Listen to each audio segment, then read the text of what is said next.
This is Danny Trejo, a.k.a. Machete, and he don't text, and he don't listen to the Skeleton Crew either.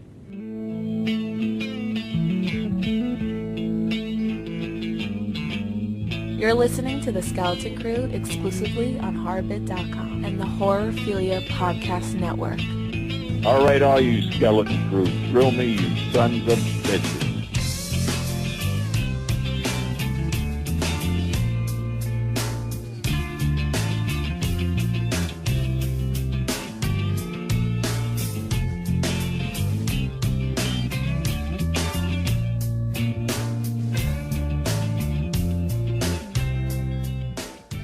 Alright, it's the Skeleton Crew, and we are back. Show number 67. It is the I Know What You Did Last Summer Retrospective. Yeah! It's the end of summer, guys. The last day of summer is upon us. It's over. It was alright. It wasn't that great. I had a lot of pool time, a lot of beers and stuff like that. Wait, your summer wasn't great, dude? I thought you had a kick-ass one. Yeah, but now look, there were so many days that the weather wasn't good enough for the pool and stuff, dude. Yeah. And I did go to the beach a couple times. It was alright. I got laid a couple times. That's cool. How was your summer, Jamie, overall? I worked. Yeah, that's my whole thing, dude. It's just fucking working. That's why it goes by so goddamn quick. Yeah, how come our lives aren't exciting? Like, we, hit people with cars and throw them in water and get attacked by fishermen. Like, how come all we do is work? I'd rather do that stuff. I mow lawns and shit. Like, there's nothing exciting about that. Yeah, I'd rather, go to an island in the middle of nowhere in a storm. I heard we can call into a radio station and get tickets for something like that. Yeah, you don't even have to get it right. Exactly. Let's go for it. Yeah, no, summer was okay though. It was a good summer for horror movies. Mm-hmm. Right? Jamie, yeah, you saw Insidious too. What's your overall view on that? I dug it. I thought it was really cool. Juan did an excellent job of blending the sequel with the original. You could easily believe they were filmed at the same time, and oh yeah, yeah. I mean, you just wouldn't know. I mean, it just picks up and goes, and so it's really like one big movie. Now, the tone of this one is different from the first one. This one didn't scare me. Mm-hmm. I mean, it had its moments, but you know what the first one did. I mean, I still haven't recovered from that. Right. But was this one crazy? I heard it was really weird. Yeah, it's yeah. It's fun though. Like, I really dug it, and so many things. It's so weird because you watch this part and your view of the original one will completely change because you learn things that you did not know from the first movie, and so then you have to then go back in your mind and plug those in, and your view of that one will be totally different. It just kind of like Hatchet 3, yeah. Well, here's the thing, Jamie. Why does everyone keep throwing these in my face? Here's the thing. I don't understand how you're... That's what she said. Oh. Hey, did you ever give a girl a Spider-Man? What's that? You finish into your hand, and then you fling it like Spider-Man into her face.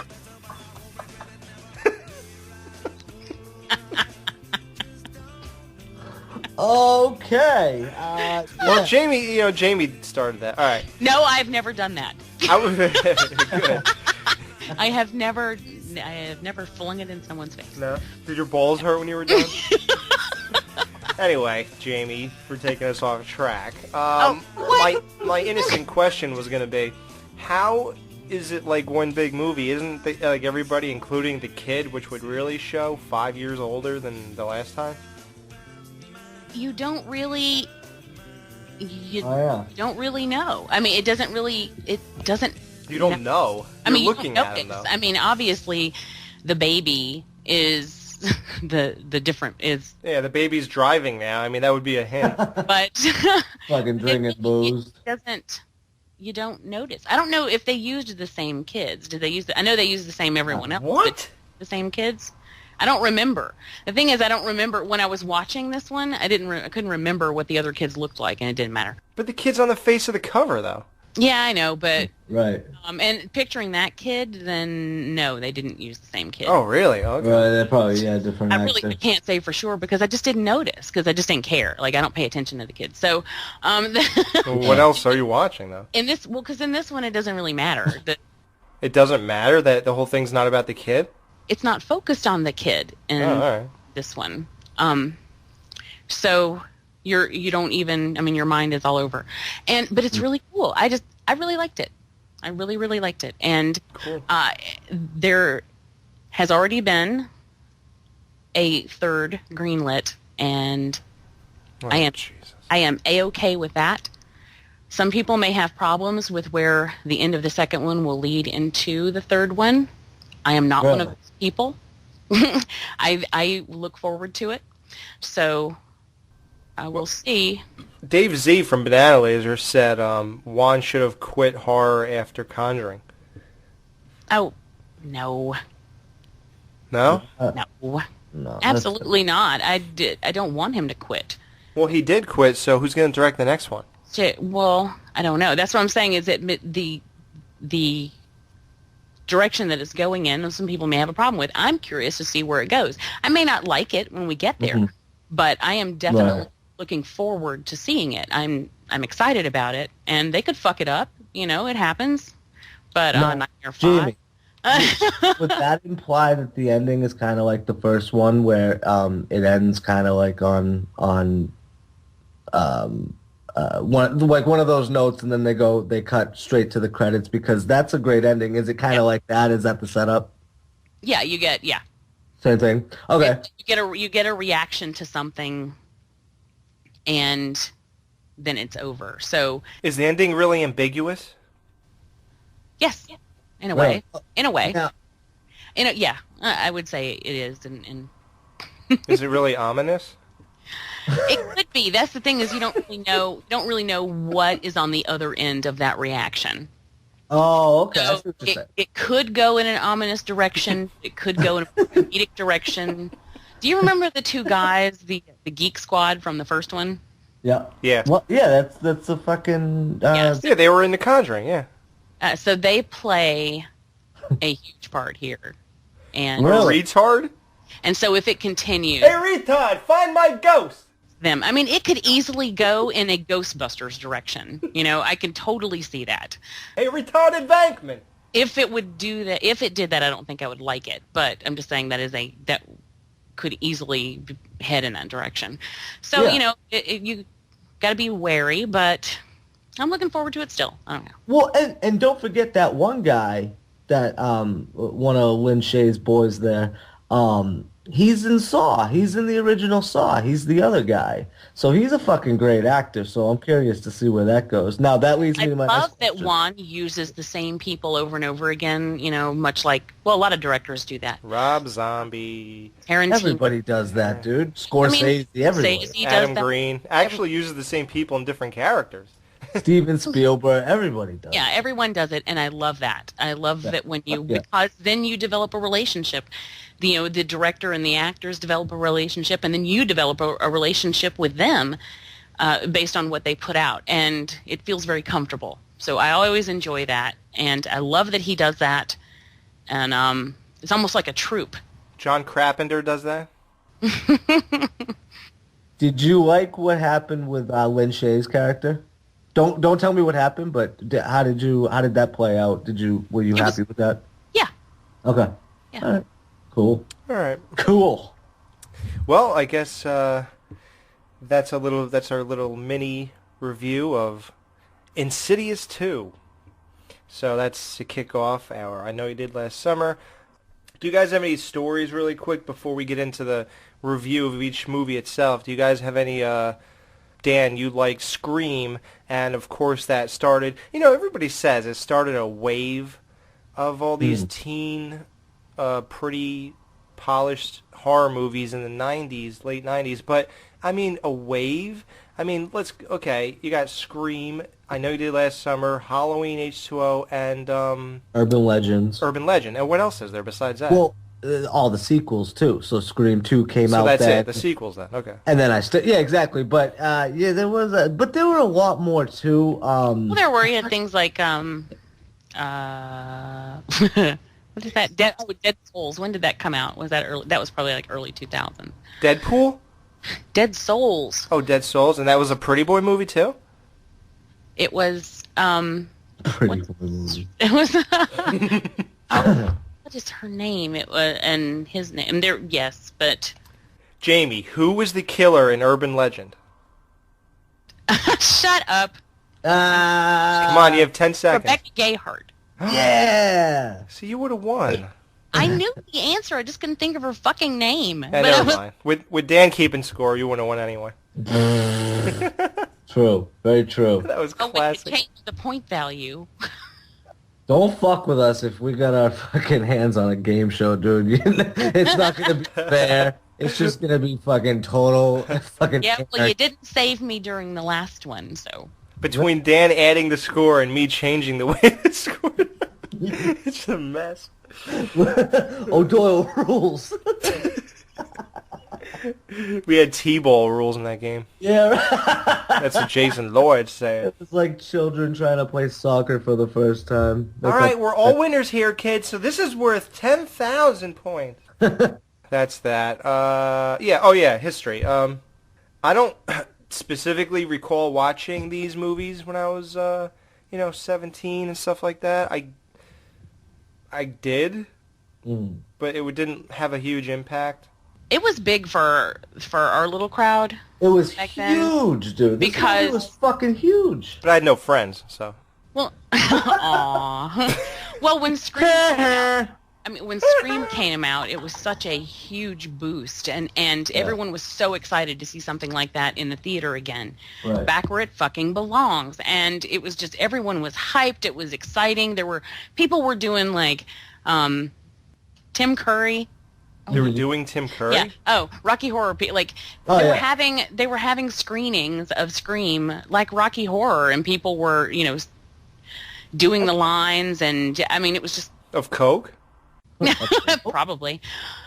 What? So then when this one came out, Doing the lines when they were watching it.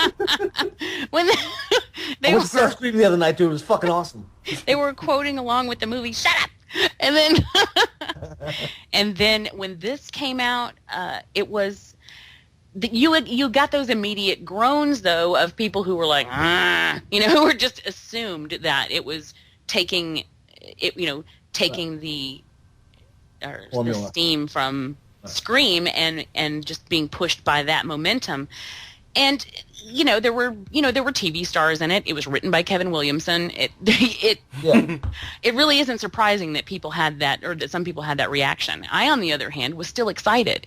I still wanted to see this stuff in the theater, and so we went, and I really dug it. I did. I was like, I was still riding off the high of Scream, and Right. I never did any of the screenings or anything like that. I wasn't that crazy about it. I just watched it about 150 times, but this was still kind of fresh. It was still exciting to see them using the people that they were. I don't know. It just fucking fit. It fit. This is right before the Dawson's Creek age. So Yeah, I'm just glad Michelle Williams wasn't in it. yeah, but I like her now. Back then, I did not. I She's did a not like fucking her great on Dawson's actress, Creek. dude. I don't like. You know when I don't like her? I don't like her either, but she's great. She was really great in My Weekend with Marilyn or whatever that was.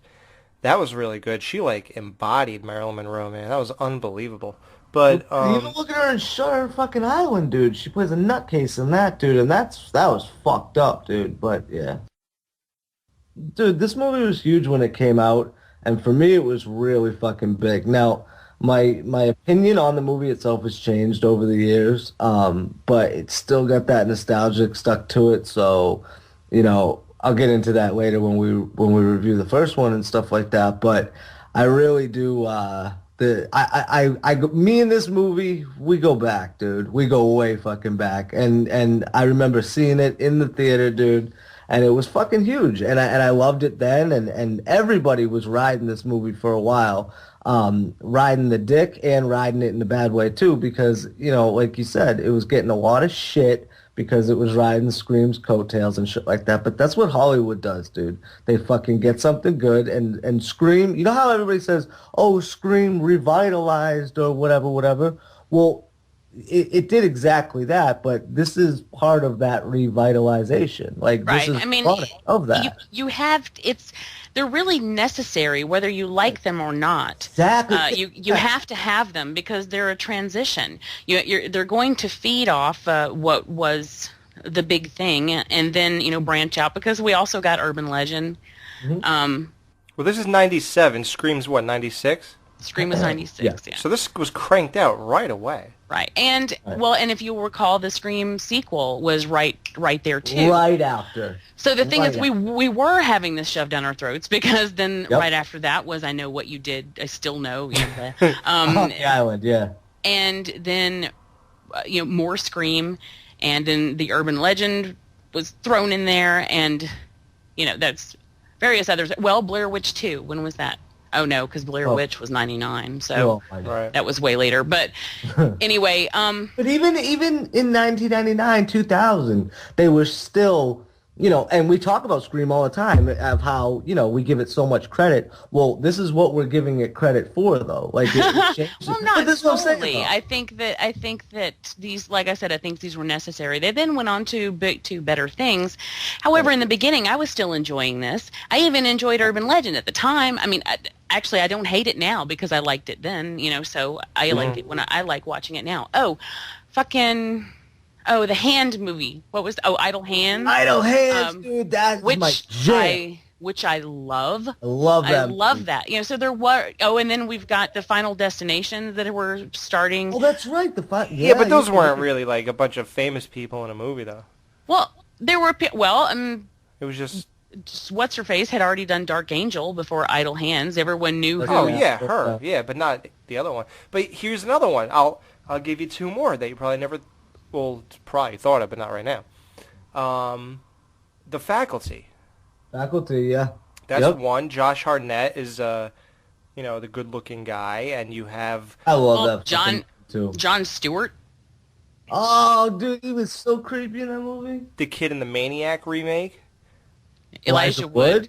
Yeah, man. Then you got the hot girl from Fast and Furious. Oh, Jordana Brewster, yeah, in the Texas Chainsaw movie that everybody seems to forget about. Yeah.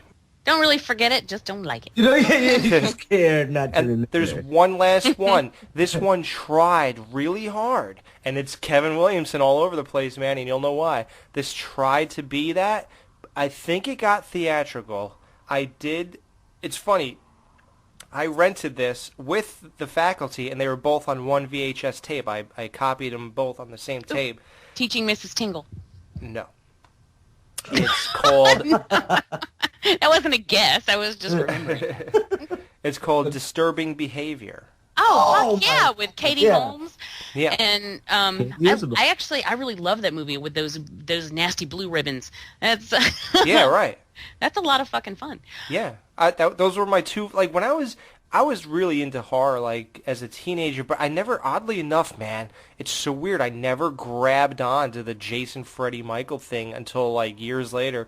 In the 90s, though, I still got into horror, even though I had a departure from the classic that we're going to do in October, and it was those movies. It was, like, The Faculty and Disturbing Behavior, and, like, just, like, random weird 90s movies. You know what movie I watched like 7 times in my teens? Friggin' House on Haunted Hill remake. Those I didn't like. I didn't like the House on Haunted Hill remake. I didn't like 13 Ghosts. Yeah, I hated that one. That was stupid. 13 Ghosts, dude. But I thought, and which was a shame, because when I was reading Fangoria back then, I was really excited after seeing the pictures that they released of the different ghosts. Yeah. So I thought, oh, this is going to be so awesome, but then it just wasn't, and so damn. And that hot chick was in it too, and it wasn't awesome. So not every one of them was a hit, particularly. I mean, they get a little spotty, particularly in the sequels, But I think back then when they were branching off into or attempting to be original, there was some really interesting stuff. And now I really believe they'd probably get a little bit more respect if they weren't as shiny as they are. I get no respect. You know, I think that if you take out the famous people, make it a little more gritty, give people, you know, that whole feel, then they would probably be pretty respectable. But because they are packaged the way they are, so shiny and pretty. Yeah, but then, that's where you it know, went after, though. That's points all right. I mean, because think about the 2000s on, though. You know, Eli Roth got in the game, and then Saw, and then, you know, like even American Psycho, and it got really dark, like, after that. And yeah. You know what I mean? So I don't hate it. I know exactly what you mean, though. Definitely squeaky clean and a little too polished. But for a teenager, though, for me, that was perfect. Yeah, no, I don't fault them for it at all. Right. I defend them. I mean, that's what I'm saying is I think if you had roughed them up a little bit, then people wouldn't bitch about them. But people only bitch about them because they look pretty. Well, it was okay for these movies to look pretty back then. That was, you know, it was. They were in their time period. They were where they belonged. They were a product of what they were a product of. You cannot change that. But they went on to do darker things, and we got some good stuff from that. So, really, I just this is not a period in horror that I'm ashamed of. No. And I think a lot of people are going to be like bitching and moaning to hear that, but it's not. I'm just not. I really enjoy these movies. Well, here's the thing that's strange about it.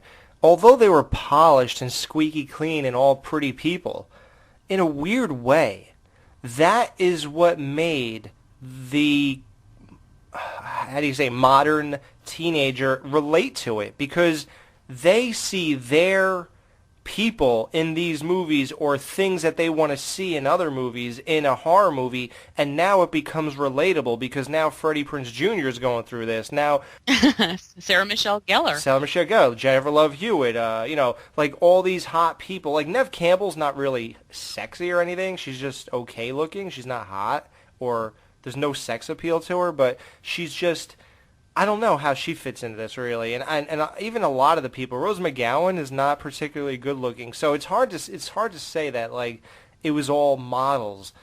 A lot of people love Neve Campbell though, particularly from they already knew her from Party of Five, but they loved her from Scream because she had that girl next door average chick. She's approachable. You know, she doesn't look like someone you'd be afraid to talk to. Right. She's not going to shoot you down. She's a regular chick. But both girls in this movie that we're going to do in a minute will shoot you down because they ain't talking to nobody.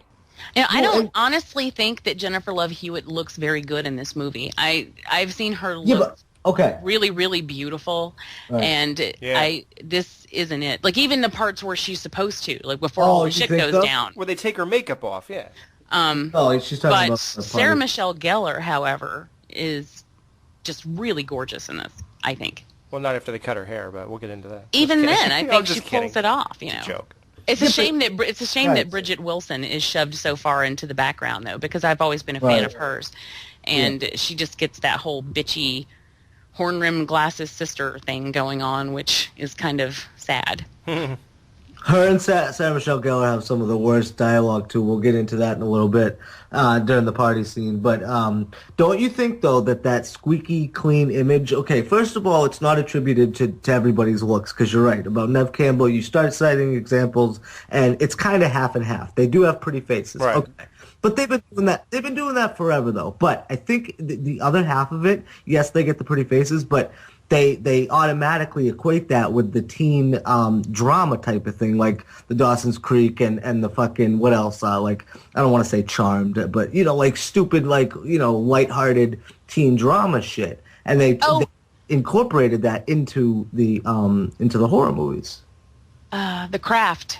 The Craft, that's another example, yeah. So I think that squeaky clean image, I know exactly what you guys are saying, but I think it comes from a couple different places, which overall at that time was, you know, pretty faces and teen drama. And that's all they did. They took those teen dramas, and Kevin Williamson took his fucking Dawson's Creek character writing, and he basically put it into a horror movie, and it fucking worked. And that's what I loved about these movies. But that squeaky clean image, too, that we talked about, and I know you said you didn't think that she looked great even in the beginning, Jamie, but I think This movie's fucked up. Like, it's pretty dark. Like, it's not like, oh, this movie's dark, but it's depressing. Like, we talked about this before. This is a depressing-ass movie. And it's just kind of like, you know what I'm saying? It's just a little off. It's not, like, fun like Scream. It's like... Yeah.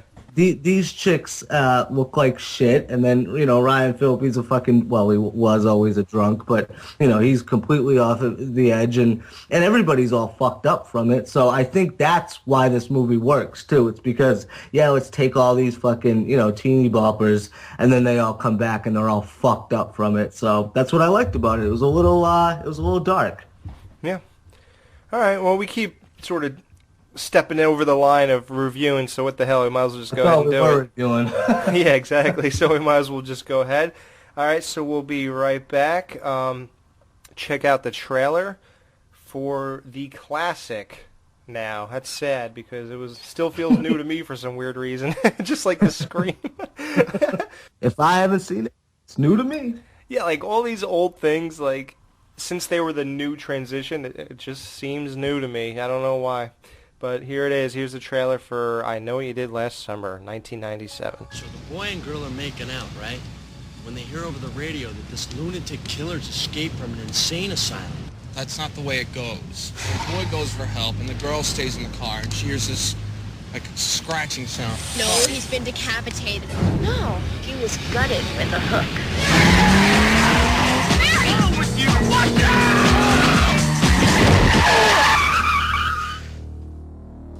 I think he's dead. We can't just leave him here. Oh, tell me, little Miss Prelaw, what's the charge for manslaughter? We make a pact. Right here and now we take this to our grave. For the last year, 4 friends have kept a secret. Are you on drugs? No. Well, then what is wrong? I've had a rough year. But not all secrets stay buried. Somebody sent this to me. Oh my God. Someone knows. I know what you did last summer. Ooh. What they thought would be a new beginning Toast to us. is becoming a dead end. Somebody tried to kill you last night. We have to go to the police. If he wanted me dead, he could have done it. And the mistake they made It was an accident. There was no accident. It was murder. What if he's still alive? Hey! What are you doing here? is coming back to haunt them. Oh my gosh. He's after me too. I got a letter. I got run over. Helen gets her hair chopped off.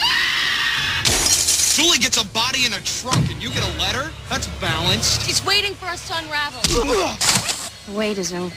What are you waiting for, huh? What are you waiting for?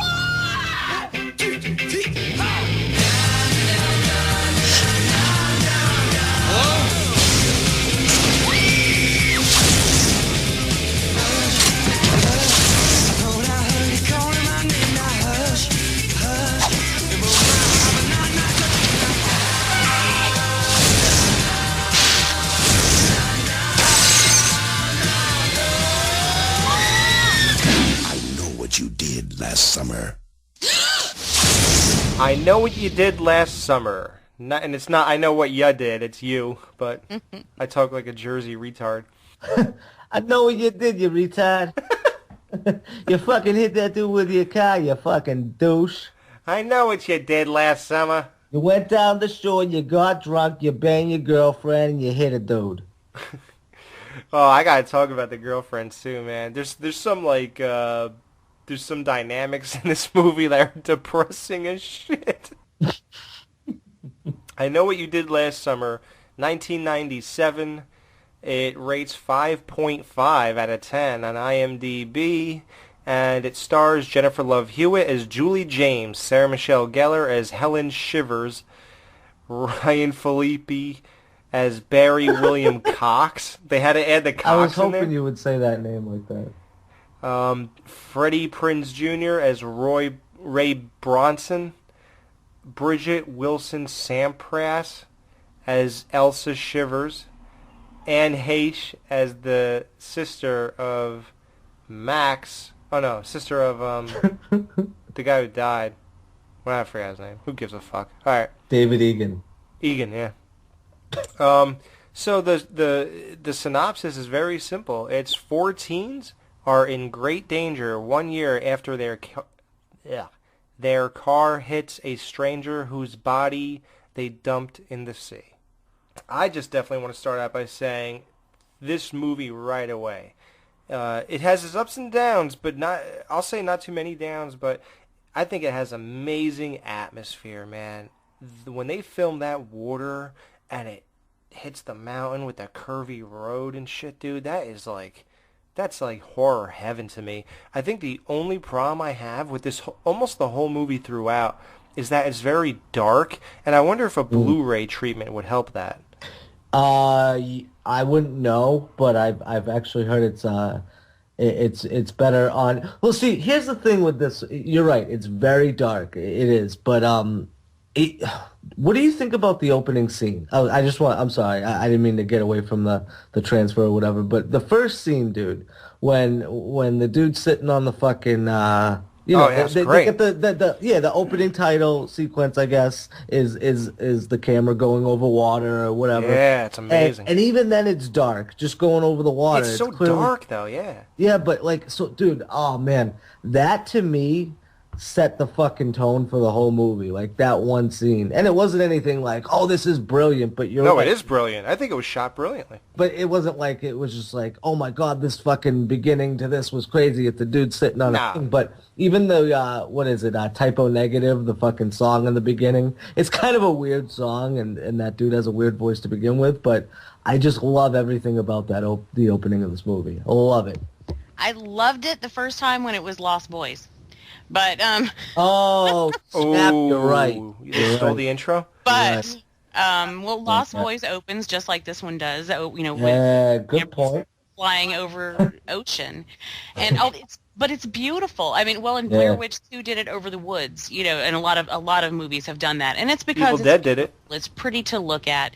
And so you can't really blame them. The addition of Typo Negative to me is just a plus. I love Typo Negative. It's I don't know, it brings a certain feel right away and sort of puts me into a frame of mind, just like with what is wrong with me tonight? I don't know. Your brain is just pausing every. It is. It's crazy.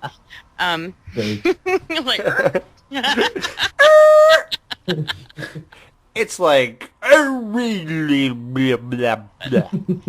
But so anyway, we have that, but the first thing that I'm thinking of when I see it, unfortunately, is, oh wow, I loved this in Lost Boys. See, I'm glad I'm so dumb. That doesn't even, reference into my mind. It's just... It did. Ignorance is bliss. It didn't for me until Sammy said it. You're absolutely right. You're right, yeah. I loved the song and all the music in this movie, but this was a stage of my life where I would fucking buy any soundtrack to a movie that I really dug. Yeah, me too. Yeah, I got this one, though, and this one's it was pretty fucking solid, dude. This is a pretty good soundtrack. Now, it's got some lame shit, too, yes, obviously. But yeah, there's some good fucking tunes on this. But that's just another fucking little nostalgic thing. I still think I have the CD laying around. I'm not embarrassed. Yeah. I think it actually, after the whole thing with the kid sitting on the ledge, and obviously, I mean, I don't know if it's obvious. Oh, how about this, guys? Here's something, I just saw this today. Because I haven't watched this movie in 10 years, probably. Wow, really? Yeah, I don't know. And that's all I was saying in the beginning when I said that I saw it, but I don't really have any huge memory of it. It's one of those movies that every time I watch it, I think it's really good, but I don't have that. I'm not compelled to watch again, and I don't know why. But it does have rewatch value. I'm not, I don't want to watch it again. I don't know why. Yeah. No, yeah, that makes sense, though. It's a depressing movie. Yeah, well, so I watched it today, though, dude. Yeah. And here's the thing. Maybe you two can answer this. Okay. So this dude's sitting on the ledge, right? Right. David Egan. Yeah. And he's depressed because his girlfriend was killed a year ago in an accident, and they blamed him. Because I think he was getting a blowjob when he was driving, and then he hit a wall or something, and she broke her neck on the steering wheel. That's exactly what happened. Yeah. So I think that was your prom night, wasn't it? Well, they said, the town blamed him because they said he should have came faster, and then that would have never happened. Exactly. Yeah. That's the weird thing about it. But yeah, because usually, they're not going to rush you. yeah, usually they're not rushing you, but he was enjoying it, and I don't know, maybe he was a little drunk, but whatever. So, sometimes when a girl's doing that to me, I start thinking about football so I can last longer. But I guess that's what, I don't know what he was doing, though. But, so, he's sitting on the ledge. And it backfires every time, doesn't it? Start thinking about the cheerleaders. Yeah, exactly. So he's sitting on the ledge, and you see this rustling in a bush a couple ledges over. Now, what is that? Like, now that we see that it was nothing, what was it? What do you mean, what was it? I don't know. It was fucking Ben Willis. Staring at the kid? Dude, he killed him. Did he? Yes. I thought he committed suicide. No, dude. No, she thought he committed suicide. That's why she hit the note. That because was she Ben, thought that dude. was suicide note from him, but it turns out no, it was a note from Ben Willis. You see, that's what I was saying. And that's why, what happened. Dude, when so I was right. After he killed him, he was on his way back to fucking, go, fucking chill out and smoke or something, and they fucking clipped him. I'm a retard, dude. Hey, retard. I thought it was just bad storytelling because when she showed the note, I thought it was like, wait a minute, both these guys have the same handwriting, and why would he say that? And wow, but okay, so the question is, so why did David Egan have that note on him? He killed him and said, "I know what you did last summer." What does that mean, though? What did he do Everybody knows what he did last summer. Why would he give him a note? Like, I don't understand that. What do you mean? He gave him a note because he knew what he did last summer and he was going to kill him, right? I mean, pretty simple. That seems to be his M.O. That's that's what he tells to everybody. Hey, I know what you did, motherfucker. You're dead. I know anyone, you get a note from this guy, you fucking run. Yeah. Although apparently there's someone else working with him because I will never believe that he wrote those fucking notes. Yeah, that handwriting doesn't match the guy's. Not his handwriting. Anything about him. It is bullshit. No, you guys are right. Here's the thing. So we're to believe that David Egan got the blowjob and killed this guy's daughter. Okay, the joke's over. He didn't get a blowjob, but so we're to believe that he killed this guy's daughter. Then this guy wrote him a note. See, this doesn't make any sense. I know what you did last summer. To a clear accident, and the whole town knows what he did. Why would you specifically say, I know what you did? Like, no shit. Like, and it's like, wouldn't the note be something like, see, that's why it threw me off. Wouldn't it be something like, I'm going to get you for what you did last summer or something like that? Or you're responsible for what happened last summer? Like, I don't understand why David Egan would get that note. So you're saying that he got that note, kept it on his person, then headed over and mourned the loss of his girlfriend in the area she died, I guess. I don't know. Then just happened to get killed. Well, wait, what did his note I don't even remember. say? Because his did not say, I know what you did last summer. It had to say something. It said something that led her to believe it was a ransom note. A legitimate, what is it? Suicide. There was something that led her to believe it was a suicide note. So it must have said, it said, did it say, I'll never forget last summer? Or something like that. Oh, did it? I have the DVD. No, I have it. I might be able to find it. So hopefully I'll try to concentrate as we're talking and I'm skimming through this. Because I do want to know now that it makes no sense. By the way, did you guys ever read Kurt Cobain's suicide note? It sucked, man. No, I didn't. It was horrible. And it's even worse read by Courtney Love. Oh, God, yeah. And then she starts saying, rendition, you're an asshole, Kurt. Who cares if blah, blah, blah. Yep. Quit then. I am looking for it now. I really do want to know, sorry. It's just, I think I really believe I'll be able to find this fast. If you guys could bear with me, or otherwise we could just go ahead and then I'll find it while you're talking. Well, and I just want to, okay, so the movie starts off like that, and you're right, though, I didn't necessarily get all that from first watch. This is me seeing this many times, and that's how I knew, and that's not like a hard thing to pick up on, but no offense, Alex, but I was the same as you. Like, I never put two and two together exactly how everything went down with fucking, so I'm like, wait, I thought it was that guy who killed it. Wait, it's who? Who the fuck is this guy? So, but after, you see it a few times and you realize what's what, it's a pretty damn good story, dude. I mean, it's a nice little twist. It's not like, holy shit, it's this guy. Like, no, it's nothing like that. But from the beginning, like you said, that beginning scene, that's one of those things where, yeah, you watch it, but you don't really understand the significance of it until later on in the movie. And then you're like, oh, that's that dude from the beginning, blah, blah, blah, blah, blah. A plot piece or whatever, but and he's only in it for a minute, but I just love how everything from, like we said, from the first frame of the movie going over fucking the music too, and that was kind of creepy too, the music that they had going, and it wasn't anything crazy, but then boom, fucking you're right in a summer movie with the fucking fireworks too, and yeah, man, this movie just fucking right off the bat, just awesome from the start, but we'll get to the parts where it dipped down too, but yeah, right out of the gate, this movie's fucking awesome. Yeah. Well, okay, you know what? Sorry, guys, just found it. Okay, she's pulling it out right now. Here we go. Man, did you ever love Hewitt's hot, man? So fun. Money's been spent. That's it. I will never forget last summer. Bam! Oh, snap. Well, I will never forget last summer. Yeah, I guess it works. I don't know. No, that definitely Of course it works. works. You say, you look what you did.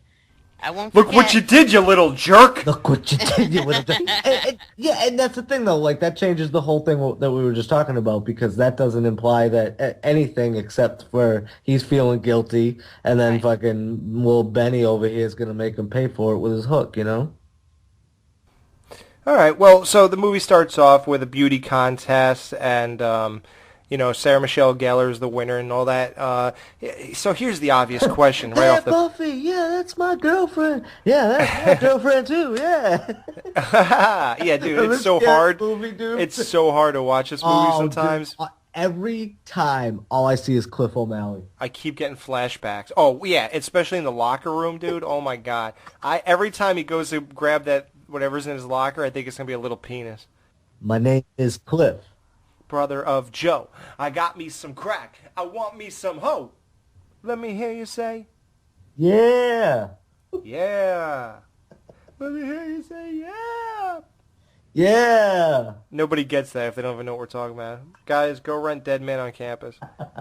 Who the fuck are you? Fucking Kurt Loder. Oh, it's funny you should say that, because I was going to bring up Dead Man's Curve, which is the dark, serious version of Dead Man on Campus, basically. Yes. Really?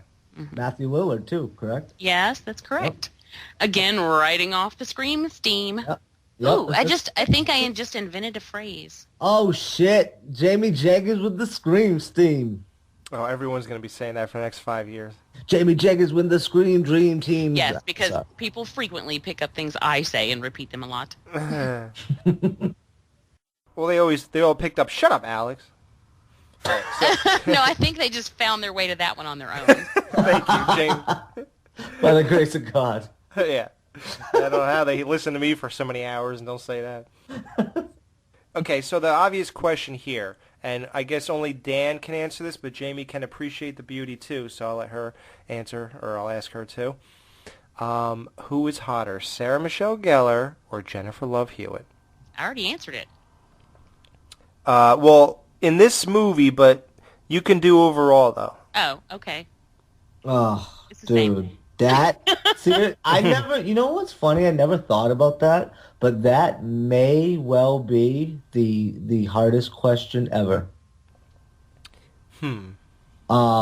Cause, dude, and that's another thing, you talk about fucking all these, pretty faces or whatever. Don't forget, dude, Sarah Michelle Gellar is fucking Buffy, dude, So, when I see Buffy and see her in this movie too, I put I always fucking love that show, fell in love with her on it. I think she's fucking got one of the nicest asses ever. But then again, you look at Jennifer, oh my God, it's a tough question. I'd say Jennifer Love Hewitt. If you say if you are talking like Jennifer Love Hewitt can't hardly wait, That's hot, though. Then she's gonna win. You know what? You're right. You're right. Okay, in this movie, yes. Sarah Michelle Gellar. Yeah. Well, there's a new movie she's in where she's like a prostitute or something. Jennifer Love Hewitt. She's and they actually turned it into a TV show, and I believe she's still the star. Yeah, I haven't seen it. She works in a massage parlor. Oh yeah. Yeah, and she bangs dudes in there, and she's married and stuff. But they had like no money. The husband's like a deadbeat and stuff. Has anybody ever heard anything about Arquette? The one who became a guy or a girl? No. Patricia? Patricia. Has anyone ever heard anything about Patricia being in this movie? Like in the background? No. Because when I've looked it up and I can't find anything about it, but I can't find who it was for real either. But during the Croaker Queen scene, when I'm looking at the contestant on the far left, I can't. We never get a good enough view of her for me to be certain it's not. But I swear it looks exactly like Patricia Arquette, and I'm trying like hell to figure out who it was, and I don't know. Like I've never seen, because 2 contestants are listed, but it just says contestant number 1, contestant number 2. So I assume that those are people who spoke, and she was just sort of in the background. So I don't know. I mean, I thought that if that was true, if anybody does know who that is, I would love to know. Well, if anybody doesn't know who she's referring to, it's the star of Nightmare on Elm Street Part 4. I'm just kidding. No, that was Tuesday Night who replaced her. Yeah, she's in bad joke. 3 Dream Warriors. Yeah. Yes. That was just my attempt at a lame joke that I thought would be horror humor. But no, it's no humor. It's not humor anywhere on the face of this earth.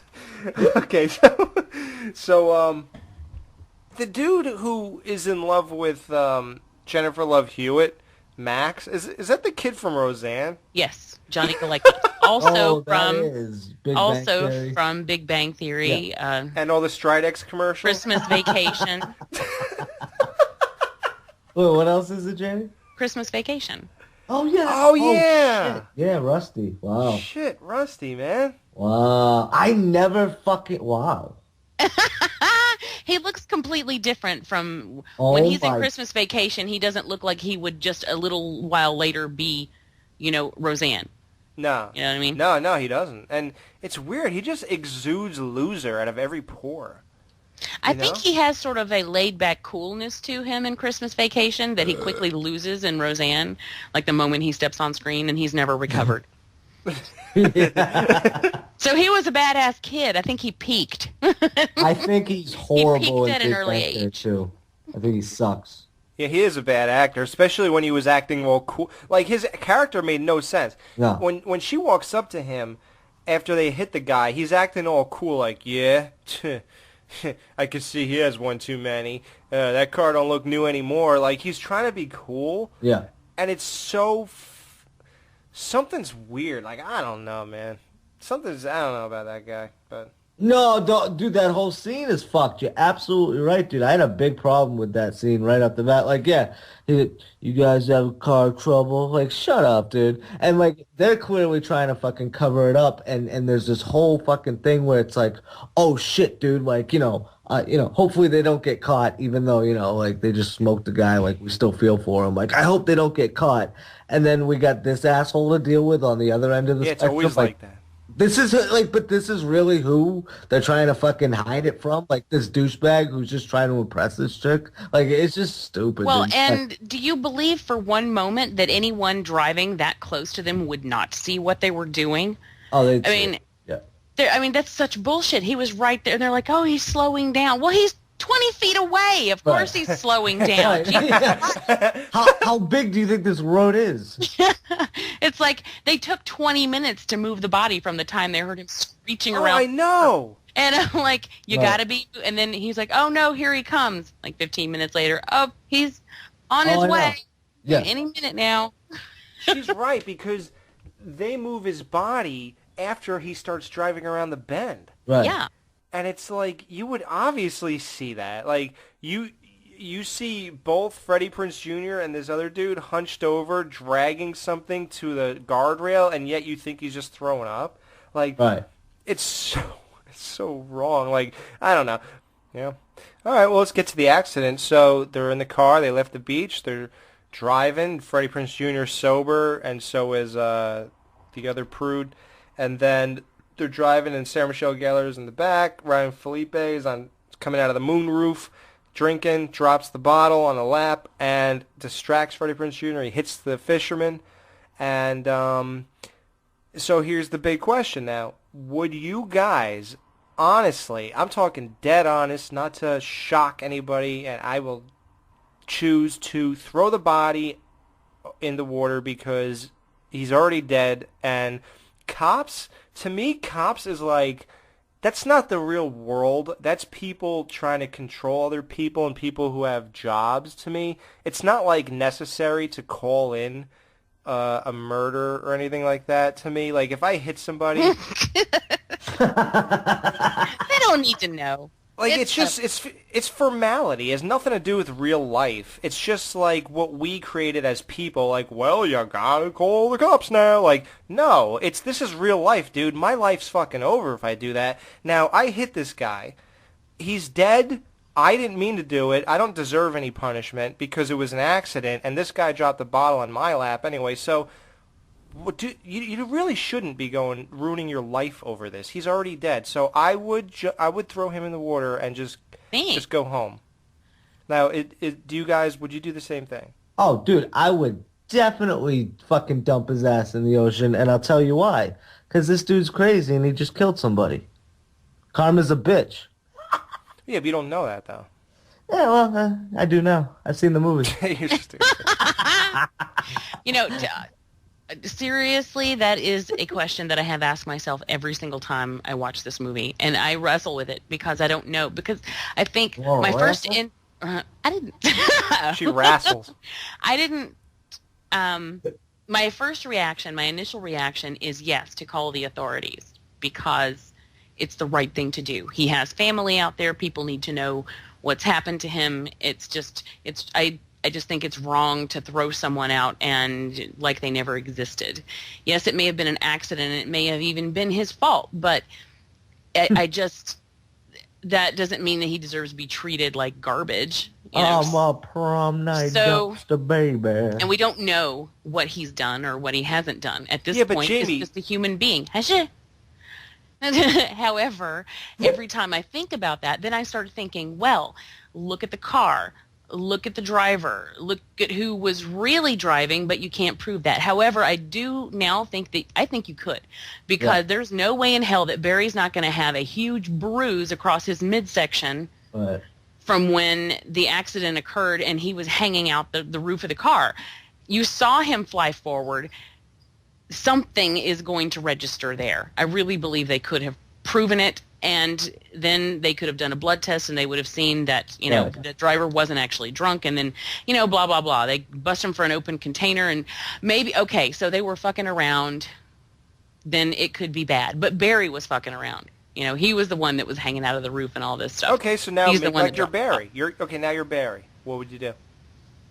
Well, I don't know. That's what I'm saying, is I've never been able to come to a satisfying conclusion to that question, because even if you try to tell the truth, there's just no way to, there's no good way to go. There's a hole everywhere you turn. I'd have to come clean, dude. My conscience would eat at me. Like those fish that ate him? Pretty much, dude. In the end, I might end up dumping the body, is what I'm saying. As badly as I want to do something right, in that situation, I just might not. I don't know. Yeah, it doesn't make you a bad person. I don't see why in my life, this might be like my outlaw mentality, but I don't see why I have to answer to anybody. Your outlaw mentality. I don't know. I just was never one to follow rules too much, so why do I gotta tell you what the fuck I just did? Like, who are you? Because who the fuck are you? Fucking cut loader. The man has family. The man has people who will be wondering. Send him a Wendy's gift certificate. You dump his body, and you write an anonymous letter to the police station saying, I saw this guy get hit on the side of the road. I threw him in the water. Go do your thing and find him or whatever. And I saw this guy get hit, so I threw him in the water. What the hell is that? I hit Why him. bother dumping the body then? Okay, well then throw him on the side of the rail, like they already initially did. I just leave him there and just go. You know, like, just leave him there and say he's on the side of the guardrail. Yeah, you could be like, listen, I killed him, I dumped him. Well, if they had left him there, then, he wasn't dead. Well, who cares? But the point is, it's the question of morality. They didn't know that, and the whole thing is, what would you do? It's not about what his, at the end, result was. Like, so the thing is, I would not do it, because I don't answer to police. Fuck the police. I don't feel like what I do is really your business. Just because you got a job running around with a gun and pulling people over. It's just not, to me, it's not what I think my life should end at this point because of that, because you got that job. I just don't think it's that important. I totally agree. Fuck the law.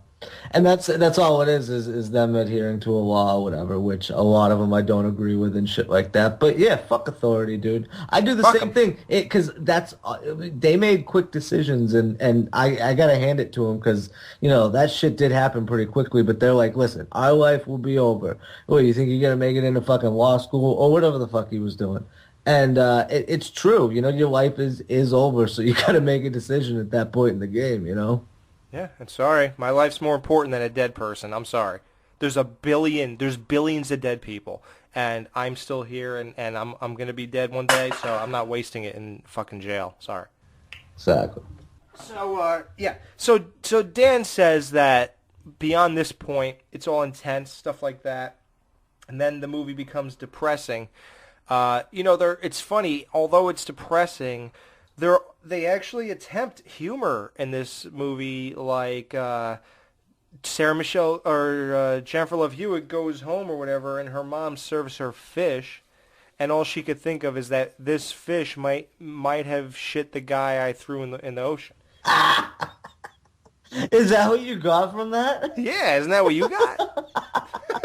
Is my mind not the same as everyone else? Not in that instance. Not for mine, anyways. I want to. Can we backtrack back to the accent for a second? Yeah, you're right. Because you want to get to the part where he swears them to shut up, right? No, Barry, don't do it. Stop choking my girlfriend, Barry. Stop it. Oh my God! What a fucking pussy, dude. Biggest pussy ever. Dude, did you notice that he plays like a retard and a pussy in this movie, both at once? You fucking pussy retard. Doesn't he talk like he has shit in his mouth, like a lot of the scenes? Did you notice that? Because I played this with headphones on today. Were you talking about Ryan Phillippe? No, Freddie Prinze Jr. talked like... Oh, no, I thought Ryan Phillippe did. He was like, we came into a grave. No, that's the other guy. Jamie, I'm telling you, it's the other guy who does that. No, I didn't notice him. I just noticed Ryan Phillippe. Yeah, well, they both do it. Oh my God. In general, back then, I wouldn't have noticed him anyway. I noticed Ryan Phillippe. Oh, God. Well, he's not your type? I was never a Freddie Prinze Jr. fan. And mind you... And that whole thing they do where she's like, I understand your pain. I just gag me. God. What's the end? So I'll talk about that, because that reminded me of the beginning, too. Was it the beginning, too? Well, yeah, they say it on the beach. That's why they do the wraparound thing at the end where it's repeated, and it's just as dumb the second time, maybe worse. It's worse because that's one of those Sleepaway Camp 3 endings where the Spanish guy thinks he's going to be hooking up with the white girl again because he banged her in the woods, and then she goes, what did she say to him that was totally depressing? He said, maybe I'll move over there and we'll get married and start a family. She's like, I got a boyfriend. Yeah, right. And he's like, oh. So. Yeah. And then she just leaves. So then at the end of this, you think it's going to be he's like, I really miss you, whatever your name is. And she's like, I understand your pain. And it's like, okay. Yeah, that was a little weird, wasn't it? But then they talk on the phone later, and they are back together, I guess. So. Right. So. And then he goes and he attacks Max. And then Max is a pussy too, dude. After Max gets his ass handed to him, he goes, don't test me, motherfucker. Like, oh man, there are two great scenes or great pieces of dialogue, and those right next to each other. And when they first go to his house and they're trying to convince him that something bad is happening. Yeah. And you know, so then they get into that conversation. He's like, no, who could it fucking be? Nobody, blah, and then that he starts getting into an art. Yeah, exactly. Yeah, that was great. He's belittling the whole last summer. He's belittling the entire note, and so he gets into an argument sort of with Julie, and then out of nowhere, fucking Helen's like, "Do we have to go over this again? It was an accident. The guy was in the middle of the road," and I'm like, "Well, welcome to what's fucking going on. That was a year ago." I mean, it's like we just saw it as an audience. We just saw it. We know what happened. As people involved, it was a fucking year ago. It doesn't even matter right now. We're talking about something new. Try to keep up. Well, then they go to visit. They go to visit Max at the fish place, and it's like 20 minutes after he walks out the door. He's like, "Yeah, don't you test me?" And I'm like, "What? He can't even. He's in the car." The guy's already pulling in his driveway, and he's saying, "Don't test me." He clearly just tested you. I'm gonna wait till you get far enough away to where I can still look menacing, and you can't hear a goddamn thing. That's what I'm doing. No, won't. He's like, hold me back, guys. The guy's like 3 blocks away. Yeah, keep running. So stupid. Oh god, what an asshole. But Oh, and that's another thing. Oh, yeah, they go to threaten Max, and who do they run into 2 feet down the dock? Barry. Barry. Who's Barry? Oh, yeah, right? Yeah, like, what is he doing there? And then, dude, he looks like a retard. He's like, yeah, I ended up being a fucking fisherman. Like, what was he supposed to be again? You know this is going to be a thing now, too, where everybody's going to start ragging on Freddie Prinze. He was going to go to New York and sit outside of cafes and type into his laptop. Oh, wow. Yeah. Ambitions, I guess it didn't, Well, she was going to be a lawyer, so I guess he figured he would live off her. She would support him as an artist or something. I don't know. Yeah. Honestly, I don't buy that intellectual bit from him anyway. Bullshit. That he's smart? Yeah, that's not who he is. Oh, yeah. I mean, that's not who he needs to play because it doesn't work. Well, but at least not in this situation. He may be able to pull it off, but he did not pull it off here, is what I'm trying to say. No, he acted like a retard, I'm telling you. But okay, what do you think of the first kill though? So that hook, the guy kills Max. He hooks him into his chin. I mean, honestly, man, and I'm gonna say this through the whole series. These kills are not really good. Yeah, like mediocre too. Well, this I still remember seeing this in the theater. But I was thinking about this when I watched it today. Is that when we saw it in the theater, the crowd just laughed hysterically when Harry left. Yeah, I remember that. Why don't you test me? Everyone is laughing at this guy. And then all of a sudden you get this, which is fairly brutal. I mean, it's not extremely like crazy graphic, but I mean, if you try to imagine it, then in real life it's kind of brutal. I think that worked really well. It definitely worked well in the theater setting. Really? Wow. And because if you're laughing, you're taken off guard. It's just like, oh man, this guy is such a putz, and then all of a sudden, Hook comes out of nowhere. And that's the first time we see the killer too, and it's a cool little shot where it doesn't show the hood or anything. Well, that's the first time anything's even happened. All right, I'm an asshole. What do you want from me? No one had been. I mean, that was the first kill. You didn't know what to expect, and then that was the first time we got anything, and it was, so it was like, I think the timing was pretty good, and I think it came off pretty well. I thought it was sick, dude. Fucking boom, Hook, fucking uppercut, Hook, blah, and then it fucking falls right at. Dude, well, how come they didn't show the hook coming out of his mouth and like good effects, like Tom Savini shit? It's not that. Yeah, as you were saying that, I never thought of it like that though. I think of it as a slasher, yeah, but it's not It's not overtly bloody or anything. It's not. Well, their hands were tied pretty much back then. The MPAA had a choke down on everything, and I think I just made that phrase up. But they choke down. They were being really hardcore on gore right then, and so there wasn't a whole lot that you could get away with. You know, just like in in Scream, if you watch the I remember when I first saw the director's cut versus the theatrical cut of Scream, and it was the beginning with the gutting. To me, watching it the way that it was intended to look is nothing. You know, I don't think it's shocking at all. I'm like, okay, you know, so we get some more guts, big deal. Right. But they were really like hardcore tying people's hands, and so you got away with what you could get away with. You pushed the envelope as much as you could, but when you were trying to present it to this shiny, glossy teen crowd, you just couldn't get away with a whole lot. I mean, these aren't hardcore horror fans. These are teenagers going to a scary movie where they're probably not going to pay a lot of attention anyway. So they relied on story rather than gore, I guess, and they were supposed to. They didn't always. Yeah.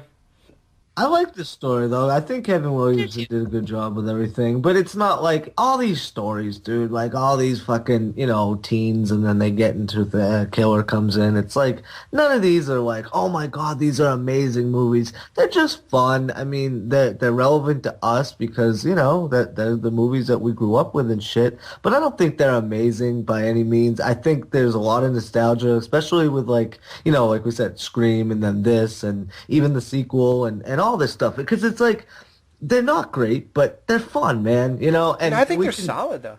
What's that? I think they're solid, man. They are solid. They really are. But sorry, check this out. I'm looking at the cover of the DVD. Yeah, it says more laughs and chills than Scream, and that was written by Gene Wolfe of Gene Wolfe's Hollywood. Who the fuck is that? Comparing this to Scream, you gotta be out of your mind. Why would it? No, it's not funnier than Scream. Yeah, it laughs, and where are the laughs? Like, here's one of the most depressing parts of it, man. When Jennifer Love Hewitt and Freddie Prinze Jr. are fighting, man, and she's like, he said something, and she's like, there is no more you and me. Like, dude, that is so depressing because I put myself in his position and Ryan Felipe, who we really should start calling Barry, but so yeah. I have been calling him Barry. I know, it's just me. Can you imagine, like, you're banging two dime pieces like that, and then you're not allowed to anymore, man, and they're still right there, and it's like, well, come on, we already did it. Let's just, and they don't even want to look at you, like. God, that's depressing, man. Like, that alone sets a depressing tone for me, man. Because, like, I mostly just care about sex and stuff. So, to me, like, that's depressing. Yeah, I totally agree. So we get to the locker room thing that we talked about. We cannot stop doing the flashbacks to Scary Movie with the small penis. So he says, I know you did last summer. And then he gets mauled by his own car. That was really good, man. He flew through those boards really good. And then here's another depressing part, though, because right after that, Sarah Michelle Gellar and Jennifer Love Hewitt are talking, and Sarah Michelle Gellar says, and you would think it would be the other girl, because the way their characters are written, Sarah Michelle Gellar says, I miss you. You know, we used to be really good friends. I really miss you. And then Jennifer Love Hewitt just stares straight ahead and ignores her. And then she just looks down and gets out of the car and goes back to her room. Right. Like, that's depressing as shit, man. It's, like, so depressing. Right. All the relationships are just... fucked by it. Because here's what's depressing. I guess to me, the thing that's really depressing about it is that it's written so depressingly realistic, and it's basically... it showcases all of my relationships in my 20s, like, how I was so close with people, and then it just, like... they're just not the same people after you don't talk for a couple months or you go back in a year or whatever it is. That's real. That's real life. Yep. And it's fucking depressing, dude.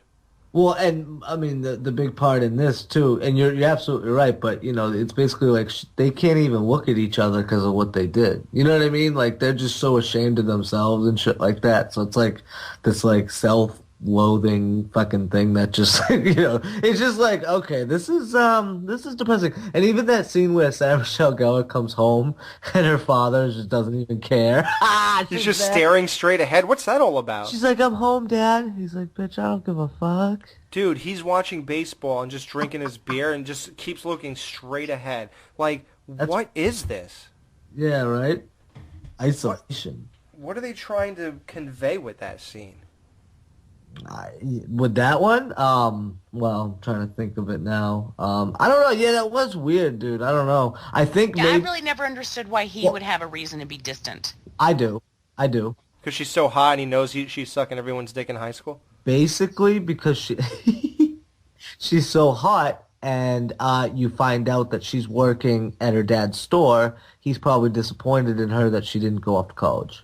Ooh. Well, I mean, she had planned to go to New York and be an actress. Maybe he is disappointed that she failed. Right. And maybe that's it. But, that's harsh. Yeah. Well, hey, life is harsh. No, I mean, that's what if I were to... No, you're right. I think you're right. That's really good. Yeah. But I still don't think he has. I still stand by. I mean, I never thought he had a reason. I mean, to me, that's not a good reason. No, it's me either. Not, I would never do that. No. Well, I take umbrage with Jamie now because she says that Jennifer Love Hewitt did not look hot in this movie. Dude, she pulls out that low-cut top and belly shirt and those tight pants. Oh, my God. Snap. When they get together, man, and I don't think... well... I hate doing that. I hate having to break down the chicks, but I really just think she looked kind of sloppy in this, Sloppy. I know you like them extra sloppy. You're scaring us, lady. No, I think even when she wasn't supposed to, she just looked kind of sloppy to me. I don't think they handled the boobs right. And I think they could have presented them, love to handle those fucking boobs. They're so unnaturally unproportionate to her body. It's awesome. No, they're great, but they are just so big for her body. Oh, I think she looks better in the sequel though. But she was meant to look like shit in this. Yeah, because she was strung out after a year of stress, and she even acted like she's on drugs. Jamie, I mean, the whole point. I said even before the shit went down, I didn't think she looked good, even in the very beginning. But she wasn't supposed to be that kind of girl. She was supposed to be... You can still look good. You don't have to be a slut to look good. Why not? It helps. Little push-up bra, little flash here and there. It won't hurt you. So either you don't think I look good or you're calling me a slut. So either way you lose. Well, yeah, I thought you are a slut. Oh, you don't like that? You don't like when guys... Come here, you little slut. I got no problem. You know what I love? When my girlfriend decides that today she doesn't want me to say that. That's interesting. Yeah. What's the difference? I don't know. Sometimes she likes it when I say, yeah, you like that, you little slut? And then other times I'll say it, but she's in a different mode. And right. And it's like, well, do I adapt or do I try to, put my foot down here? And I'm saying, well... I'm probably getting a better deal out of her blowing me, so I'm just going to adapt. A little pet on the head and said, "Oh, thank you, baby. I love you." It goes a long way. Yeah, that happens sometimes. So, I don't know. We're horrible human beings. So let's talk about the killer himself, the fisherman. What do you, why do fishermen wear that horrible getup, man? Like that gigantic, raincoat and that horrible hat. Well, because they get in torrential downpours and all the waves crashing. And you've seen Deadliest Catch. You've seen Superman. Do they all have to run around in that? I'd be like, if that's what I'm wearing, I want a different job. What? Dude, if I was a mailman, I don't even want to wear the long black socks and the fucking blue shirt. You think I'm going to wear a fisherman outfit? That's very true. That's very true. Come on, dude. Pick a different career if that's what they make you wear. They make bank, though. And that's why I identify with this movie, too. I come from, a fishing town, so there's a lot of that shit around here, Alex, my dear, have you ever considered the fact that you're about as deep as a puddle? I've heard Frisbee, but I'll take that, too. All right, let's get to Barry's kill on the balcony where he's like, "Yeah, babe," or no, actually he didn't do that this time around.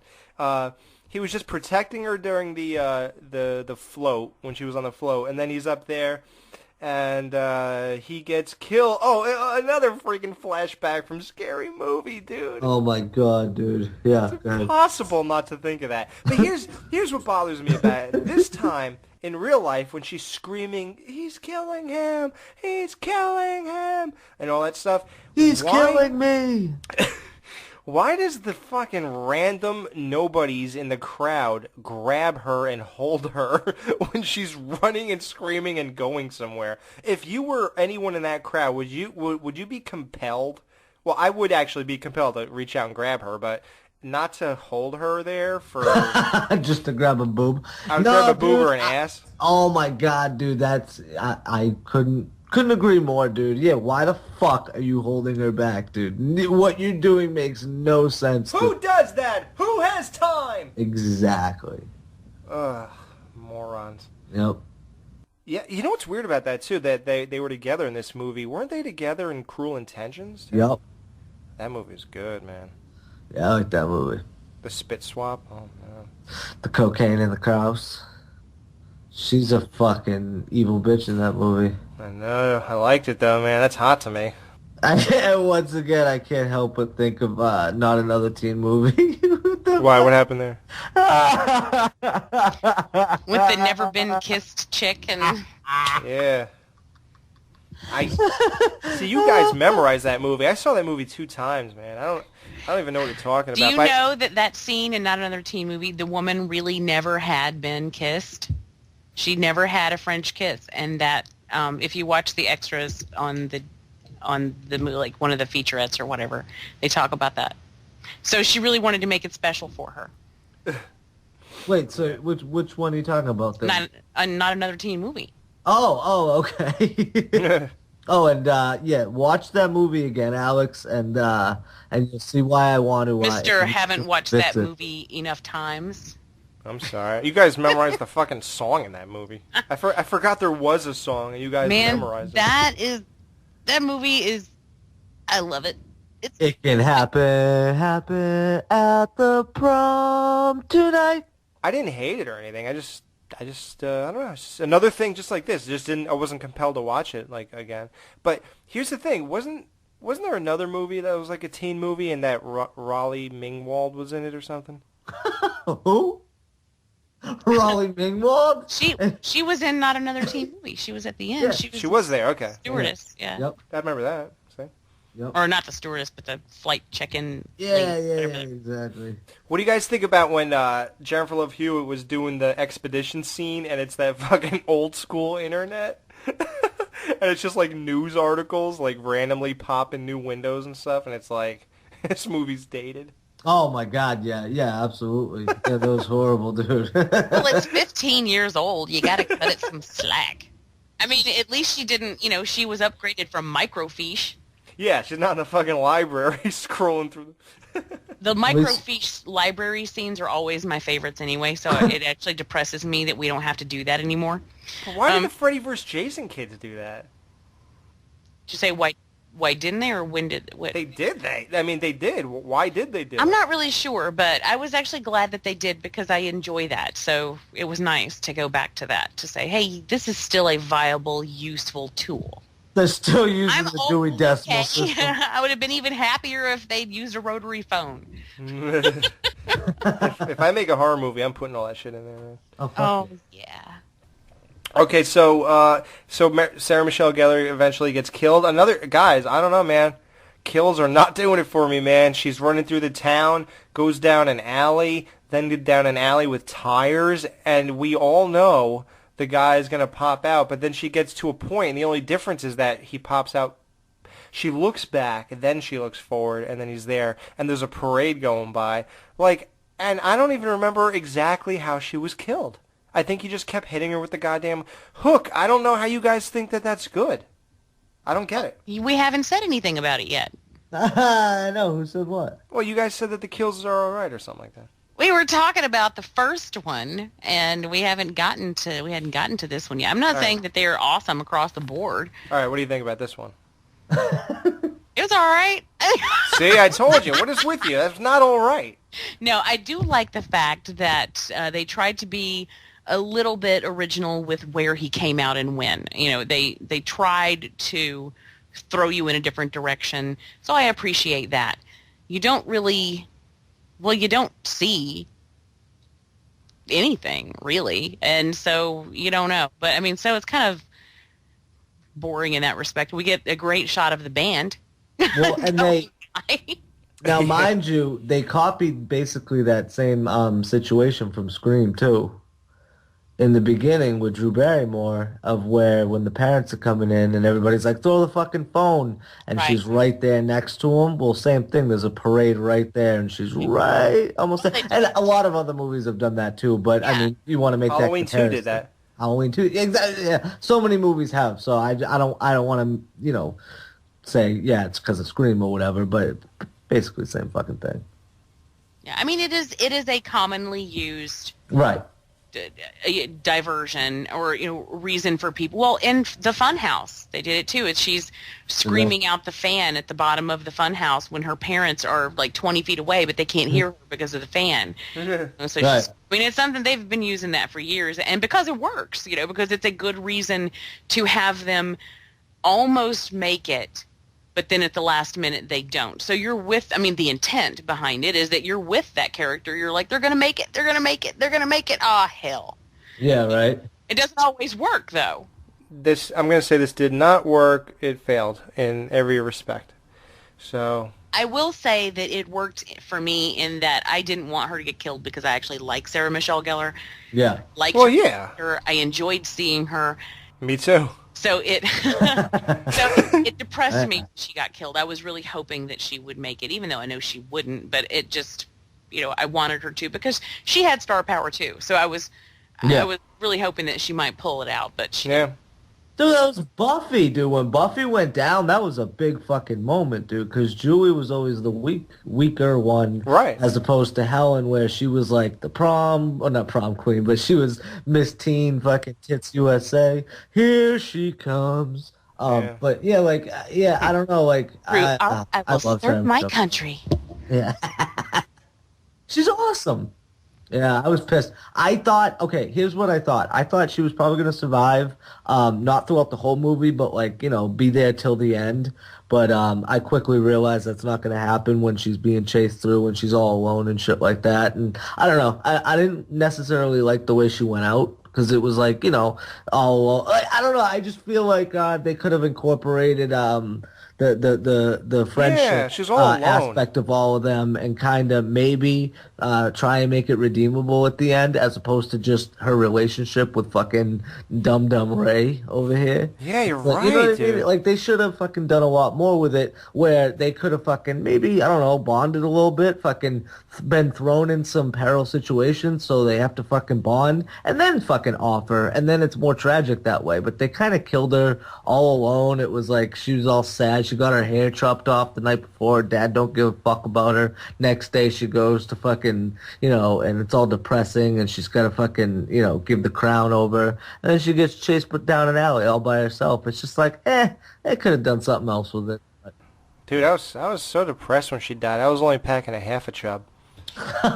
So I'm always full. Yeah, even when the hot chicks die? Especially. Oh, you sicko. What are you, Tig from Sons of Anarchy? Oh, dude, you just wait till fucking next season. Yeah. So, okay, at this point, if Sarah, what the fuck are these girls' names? They all have 3 names. Helen and How come everybody in this movie has 3 names? What do you mean? Sarah Michelle Gellar, well, Ryan Phillippe does Holy not. shit. Yeah, Ryan He only has Phillippe. 2. And Freddie Prinze Jr. only has 2 and then a suffix. It's not really a third name. I hate my suffix. No, I like it. It's all right. What's yours? Esquire? Junior. You're a Hey, junior. So if you have a son, are you going to name him Alex? Nah, I just don't think I'm not anybody that should be remembered or named after, so I'm just not going there. So he's gonna name his kid Dan. Dan Chase. Dan Ches. Dan Ches. Dan Ches. Yeah, I'll just name him Dan Ches. This is Dan Ches Edwards. Jamie will work. You know what? Jamie will work in either situation. What is your middle name? D. What does D mean? Really? Diana. Oh, okay. I was gonna say delicious. Ooh.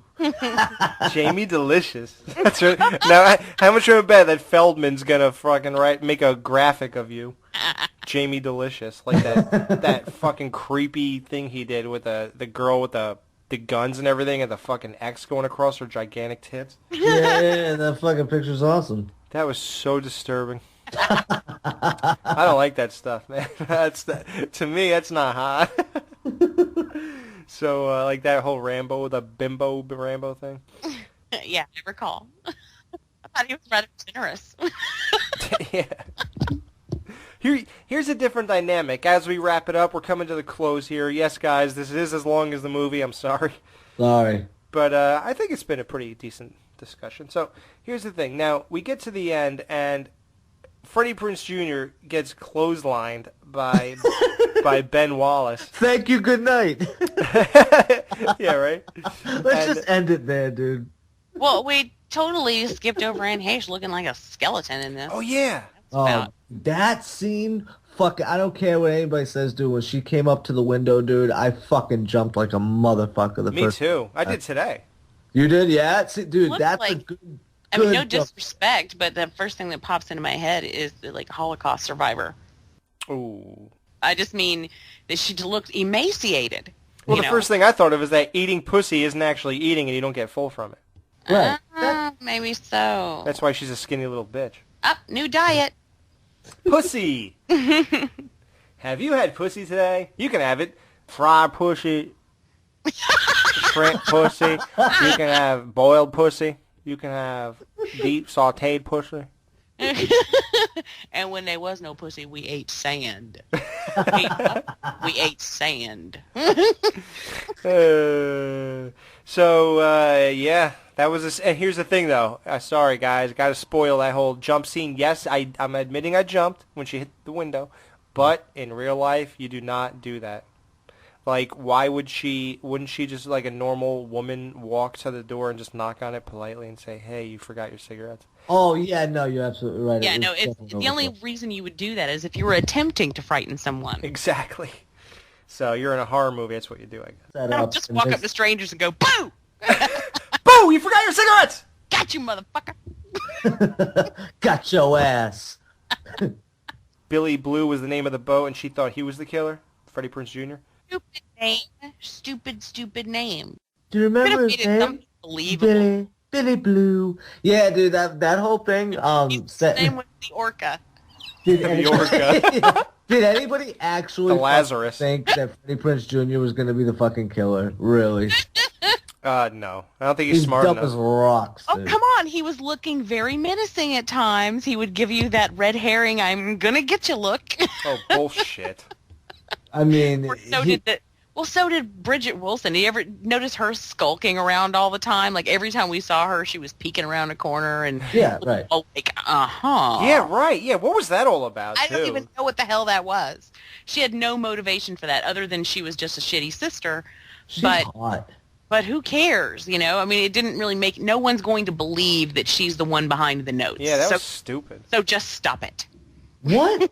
Jamie, what other movies is she in? She's in one movie, and she was in Billy Madison, Dungeons and Dragons. Oh, Billy Madison, that's it. I was gonna say, thank you, Billy Madison.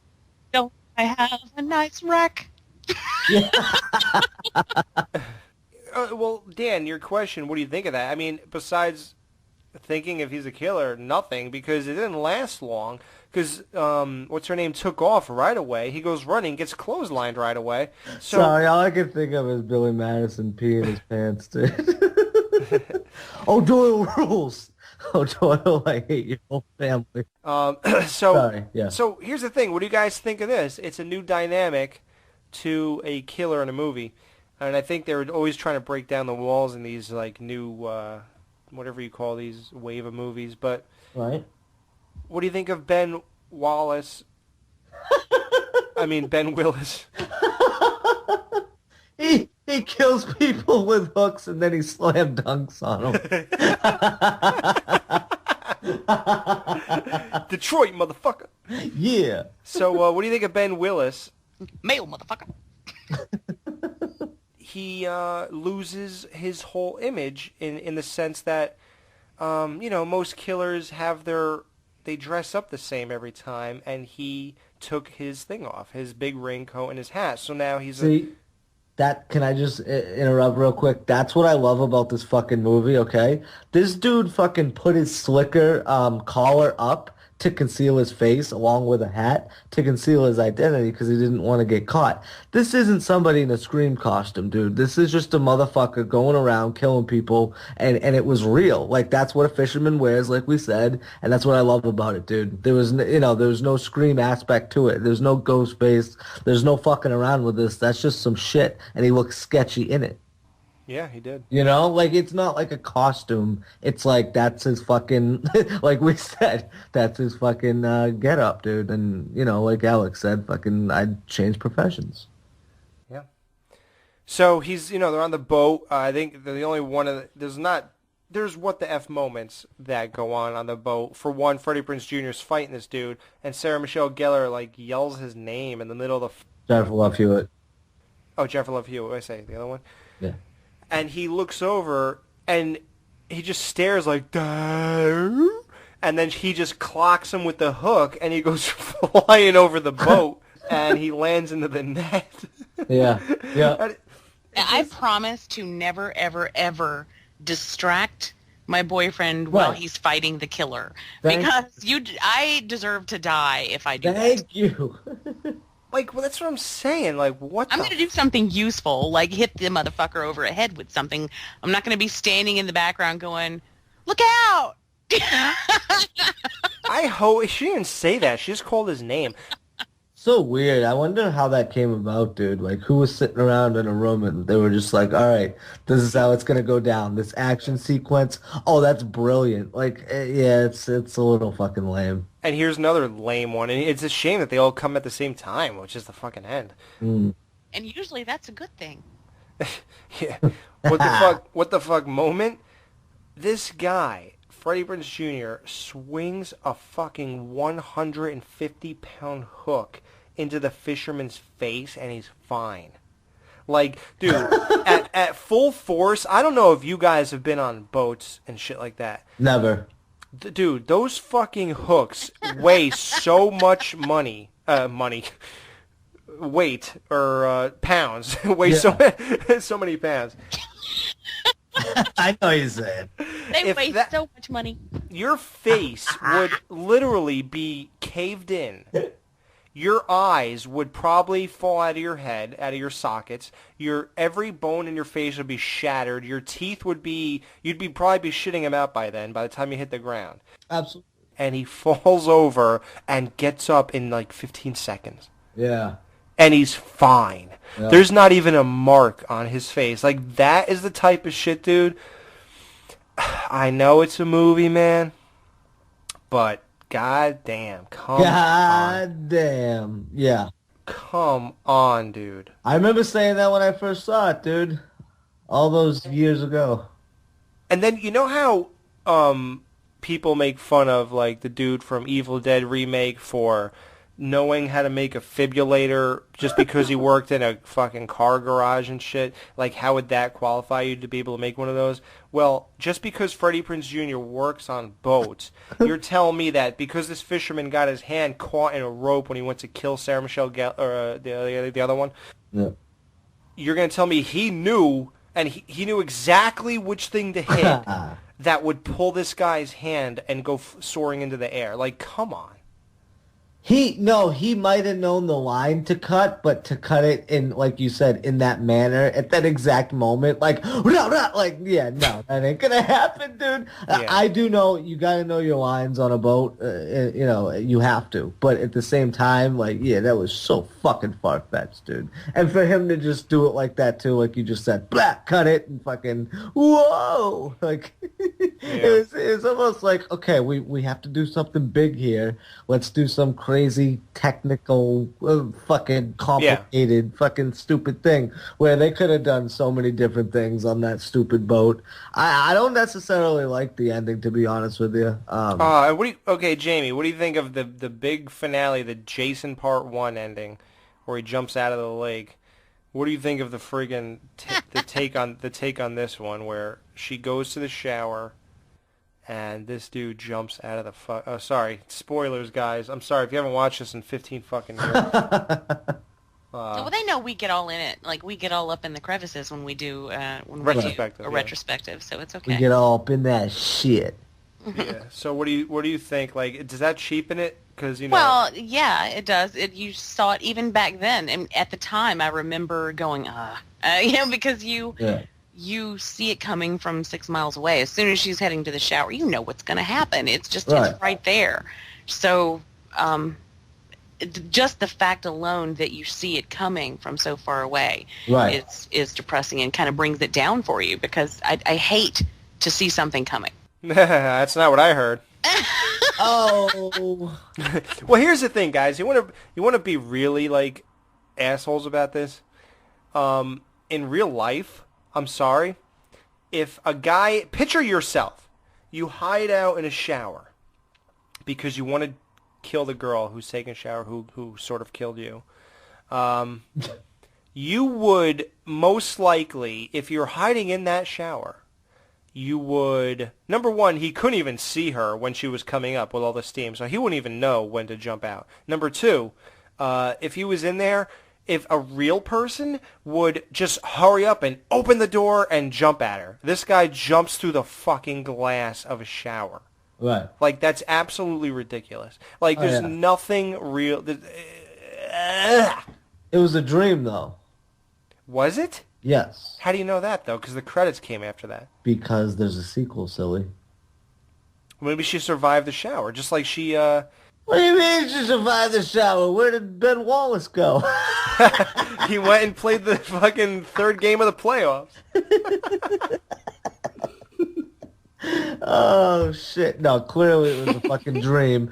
But I don't like shit like that, too. Like, especially dream or no dream. Dream? Like, they just totally... Like, how come she didn't wake up screaming?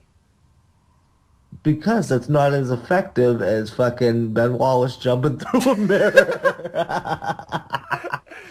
And I'll tell you what, it leads up to the sequel. Oh, but guess what? In the sequel, it's got nothing to do with that last scene. So you chalk it up to she's having a bad nightmare. So whatever. That's what I got out of it, I'm assuming, unless fucking, they gave each other daps and fucking got over their shit for a little bit and said, all right, we'll meet on the fucking island in a few, Yeah, I'll tell you something else, too, though. At the end of this, I walked out of the theater. As I'm walking out, I turned to my friend and I was like, and here comes the sequel. I still know what you did last summer. And I mean, there's no way to know. Way. That was just a guess. Yeah, it just it felt right. And, did you guess I will always know what you did last summer? No, I did not.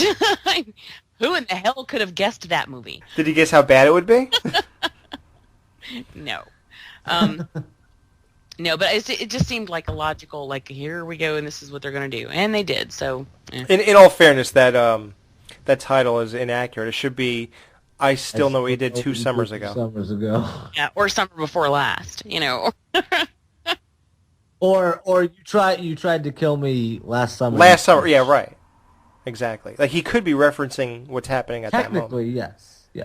I still know... Yeah, but no, because if you're saying I still... He should say, I know what you did. I know what you did this past summer. Also. 2, right. Like, I remembered what you did last summer when I told you I know what you did last summer.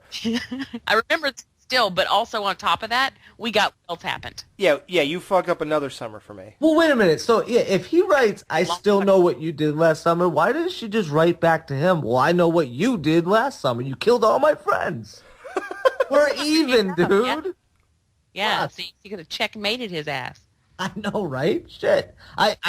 Sorry. I mean, I ran you over. And I will always know what you did last summer. Hello, moron, who wrote that fucking retarded. Jesus Christ. How about I will always remember? Because I will always know. What about that summer? Why can't they just say, I will always remember that summer, you know?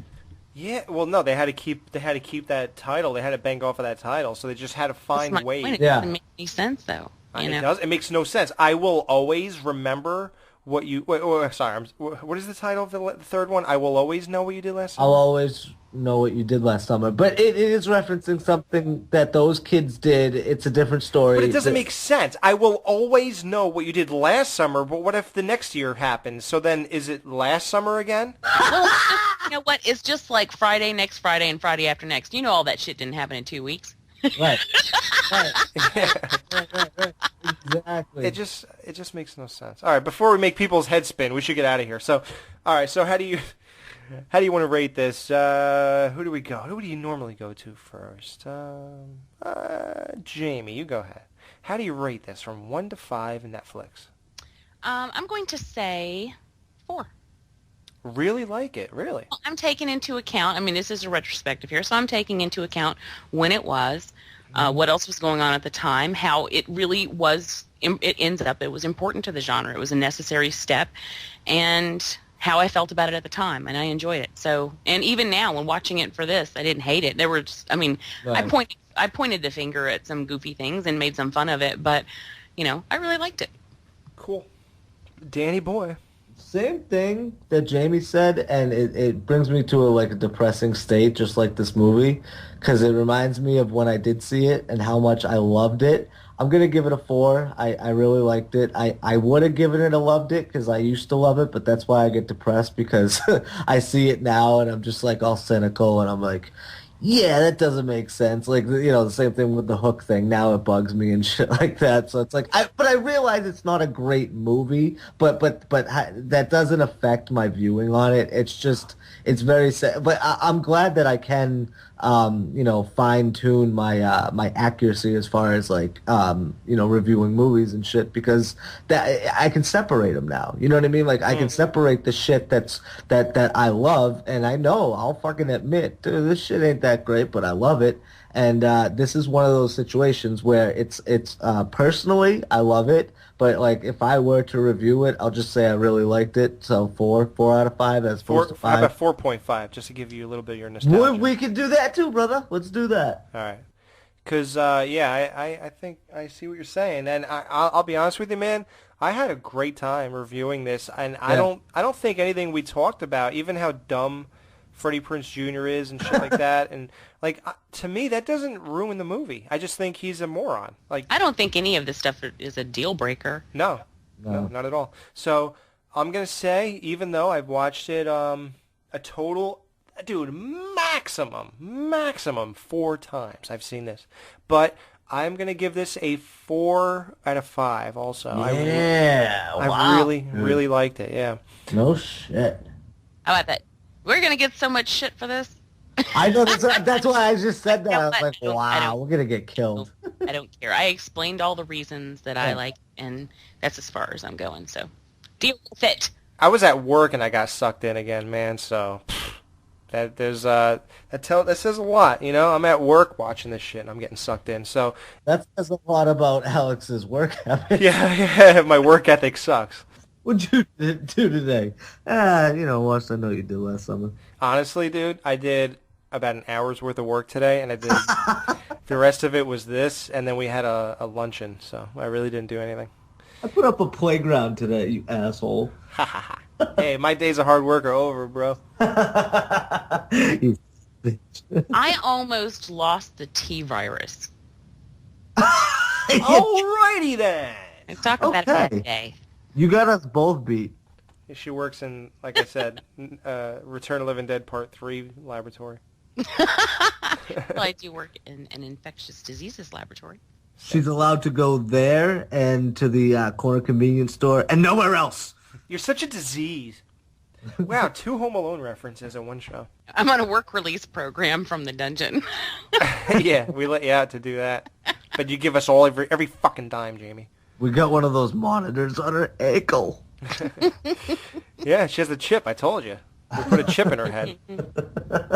Here is the trailer for I Know What You Did, or whatever, I Still Know What You Did Last Summer.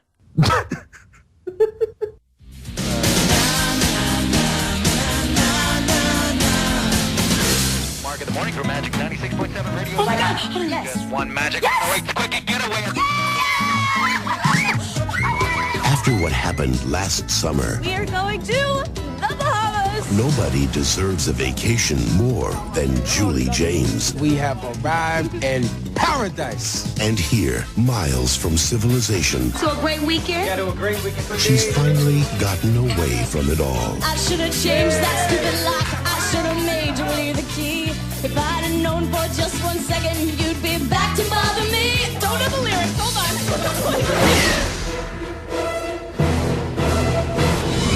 You did something to the screen. It said, "What are you talking about?" But she can never escape her past. It's happening again. What? Because there are some secrets There was a body in there. Cool. I am not going crazy. He's here. Who is here? and there are some fears. Hey, Julie, you see any dead bodies out there? 2 summers ago, we hit Ben Willis with our car, and then we threw his body in the water.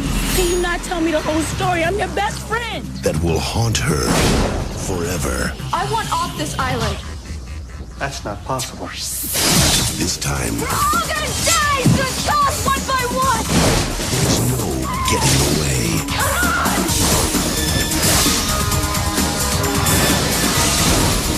Let it go!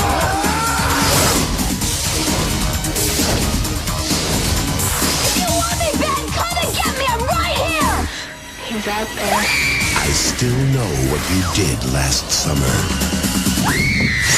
Get hooked again. Alright guys, we're back. This is Alex. I'm joined with Dan and Mike from the Morbidly Made. And this is I Still Know What You Did Last Summer, 1998, 1 year after the first movie. IMDb ratings 4.3 out of 10. And it stars Jennifer Love Hewitt again as Julie James, Freddie Prinze Jr. as Ray Bronson, Brandy as Carla Wilson, Mekhi Phifer as Tyrell, Muse Watson as Ben Willis, and Bill Cobbs as Estes, I guess. And this movie has that comedian guy in it, Jack Black. And the plot is, the murderous fisherman with a hook is back to once again stalk the two surviving teens, Julie and Ray, who left him for dead, as well as cause even more murder and mayhem, this time at a posh island resort. This was tough for me because I remember years ago I watched I Still Know What You Did Last Summer, and I thought it was horrible. Mm-hmm. And then I talked to Dan about this show, and he said, no, man, it's really not that bad. And I was like, yeah? I have some questions about Part 2. I did enjoy Jack Black in I Still Know What You Did Last Summer. I didn't remember him being in that movie. And dude, he was a nice one of little his bright first spot. roles, dude. Yeah, because that was 1998 that was made, so yeah. God, that guy was never funny. It's amazing. He is. You just don't know what funny is. Dude, that is horrible. That was such bad. He doesn't know what to do with. Have you ever seen Orange County? He doesn't know what. This is not what we're talking about, though. I understand that. He doesn't know what to do with a script. Yes, he is bad in this movie, dude. No, I'll agree. It's so bad, it's funny though. It's such a typical approach to the role. It's such typical bullshit. He was written to be the stoner dude. That was his thing. That's his persona. He adds nothing to the role. No, he doesn't. You're right. No, typical. Wait, whoa. But he's a again, he's a stoner. What can you add to a stoner role? I don't understand. Oh, dude, don't even get in this conversation. Yeah. Like, come on. Dude, No, Harold Dan, and Kumar, no. they did it right. I understand that, but heads go so against the stereotype. This went against nothing. Yeah, well, what do you mean it went against nothing? He was a great force against that killer. I was very disappointed to see him die. We can't get too into just him. All right. The problem I have with this is that it's so cliche to the max. Like, every single thing that can happen to this girl happened. Yeah, but that happened in the first one as well, though. And I mean Jennifer Love Hewitt, like the jump scare, the kid bumping into her with his bike when they're walking in college, and then the door closing, and then she wakes up, and then she goes to do a light bulb, and it pops, and then she tries to when she tries to put it on, a friend is going through her closet instead of it being the killer. Like, it's so many cliche things. Yeah. So many things happen to this girl. Like, how many friends sneak around in your room at night with no lights on because they think you're out of town? Right. Like, if she thinks she's out of town, wouldn't you turn all the lights on and make all the noise you want because there's no one there to disturb? Yeah, no, because the neighbors in the building or whatever would think that she's being robbed. Of course they're not going to turn the lights on. Can I say something, though, guys, real quick? I actually did not like the first one as much as I enjoyed the second one. I thought the second one was a little more entertaining. Exactly. See? No, dude, I feel the same way. That's what I'm saying. The first one was so depressing, it made me want to fucking slip my wrist. Second one, at least it had, like, an upbeat tone to it. Like, yeah, she still had a fucking secret. She still killed this dude that was following her around. And Alex, I agree with everything you said, dude. So many cliche moments and just stupid shit going on. I agree. But at the same time, dude, it's not a horrible watch. Like, it's not the worst movie I've ever seen. At the end, the twist ending at the end of the second one was decent, dude. I didn't necessarily see it coming, you know? So it had a little bit going for it. Put it on the island, give it kind of a creepy feel. I think it worked.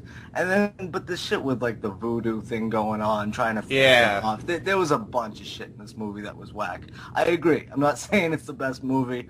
I agree with you, too. I think it holds up, dude. At the end, when I think about this movie, I picture the island and a lot of rain and dark clouds, and I think it's a great setting. Right. I think that's really a good idea, you know? But there's just so many things that go on in this movie that are so cliche and dumb, dude. And you can't even say now it's cliche. Just cliche for then, dude. She's in the club. She sees the fisherman, this angle, this shadow, that shadow. She turns, a guy hands her a drink, and another jump scare. And then, jump scare number 50. Julie reads the note on her table, and it says surprise. And then someone's behind her, and it's not the killer. Jump scare number, Yeah. And then it just, like, a lot of things were so stupid. Even the whole thing about the Jack Black and the guy dying who was docking the boat. Yeah. The guy falls in the water. Jack Black just started walking away. He goes, help, or he says whatever the guy's name is. Jack Black's name in the movie. He yells his name, falls in the water, makes a big splash. Jack Black doesn't even hear him. Then he gets up or something. Then the fisherman kills him. And then he falls in the water again, and Jack is now... then Jack looks back. How do you hear him 40 more feet away, but not the fucking first time? It makes no sense. And the first time, he screamed his name. Yeah. To get Jack's attention, and he still couldn't get it. But he gets it just because he fell in and made less noise, and from further away? It just makes no sense. It was so stupid. It's so, like, contrived. And, like... The kills are so repetitive and bad, like the one swipe over and over again with that stupid hook. Oh, yeah. The hook was definitely played out. Like, the only good kill with the hook was when he kills Freddie Prinze Jr.'s friend in the truck and pulls him out by his chin. Dude, that was good, and then the Mekhi Phifer kill was good, too. Yeah. By the time Scream came out anyway, everything was cliche by that point, so... These movies were supposed to, like, be a new phase of horror, like the new squeaky clean, high quality cast, like real actors. Right. And we'll get to part 3, and you could tell the difference between real actors and not. But yeah, just Jack Black, dude. I mean, he made comedy jump the shark, so let's just get that out of the way. And dude, the cliches. I remember somebody being like in front of a mirror. They wipe the mirror because it's foggy, and it reveals the guy walking behind them. Like, are you serious? Do you think I didn't see that coming a mile, down the street? But dude, how fucking smoking hot is Jennifer Love Hewitt in this movie when she's getting out of the fucking when she's getting into the tanning bed. Tanning bed. Yeah. Oh my God. That's another thing that I had, and when the killer comes and kind of gets one of those plastic ties, and like what is it? Secures the tanning bed so she can't get out. All right. First of all, when she finally breaks free, should she not be more damaged from being in the tanning bed? I think that was a little unrealistic if you think about it. I don't know how quickly they work, really. So. Well, it's not like Final Destination where you fucking burn up and your skin fucking lights on fire. Yeah, dude, remember how Jack Death survived the tanning booth in Trancers? I've never seen Trancers, so I don't know. You don't remember? You never seen that? I've never seen Trancers. Oh, Trancers is on Netflix, I believe. I think they just took it off. Oh. Yeah, oh well. But dude, when Jack Black gets the head clippers rammed down his fucking throat, I was so... Yes. Oh, yeah, God. that was pretty cool. You gotta remember, dude, all the annoying stereotypes, the smart white guy who knows about fucking tropical greenhouse effects and coastal flooding, like, he accepts his nerdy, uncool role in life, and he understands that, and all the black guy cares about is smashing his chick when he, is reluctantly hanging out with this white guy, and it's so clear that, I don't know, man. Cliche is the number one word. I keep repeating myself, but... Did you like the reveal at the end? How it revealed it to be his son? Yeah, I guess so. And how they did the reveal? Like, if a normal person were to pay attention, the fucking, what was it, the capital of Brazil or whatever, like, she got it wrong, and how they, pretended to be a radio show and stuff like that. Like, I thought it was pretty clever. I mean, not the greatest fucking thing out there, dude, but it held up, dude. I remember seeing this in the theater, and I wasn't like, oh, fuck this movie. I was like, no. Not a horrible movie, like, bad parts in it, but I was, somewhat entertained, good feel to it. Like you said, the island, good fucking setup. Awesome setup. So you've all heard the story, right? About what happens on July 4th? Whoa, Amber, you want to freak everyone out? What are you guys talking about? The fisherman. Every 4th of July, he sharpens up his hook, runs wild.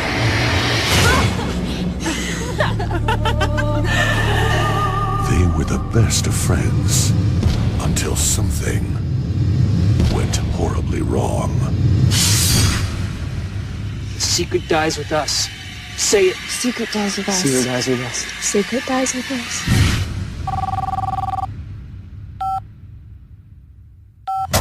They know the legend, but they never imagined what would happen next. Did you tell anyone? I kept our promise. Which one of you opened your mouth? Now, someone knows their secret.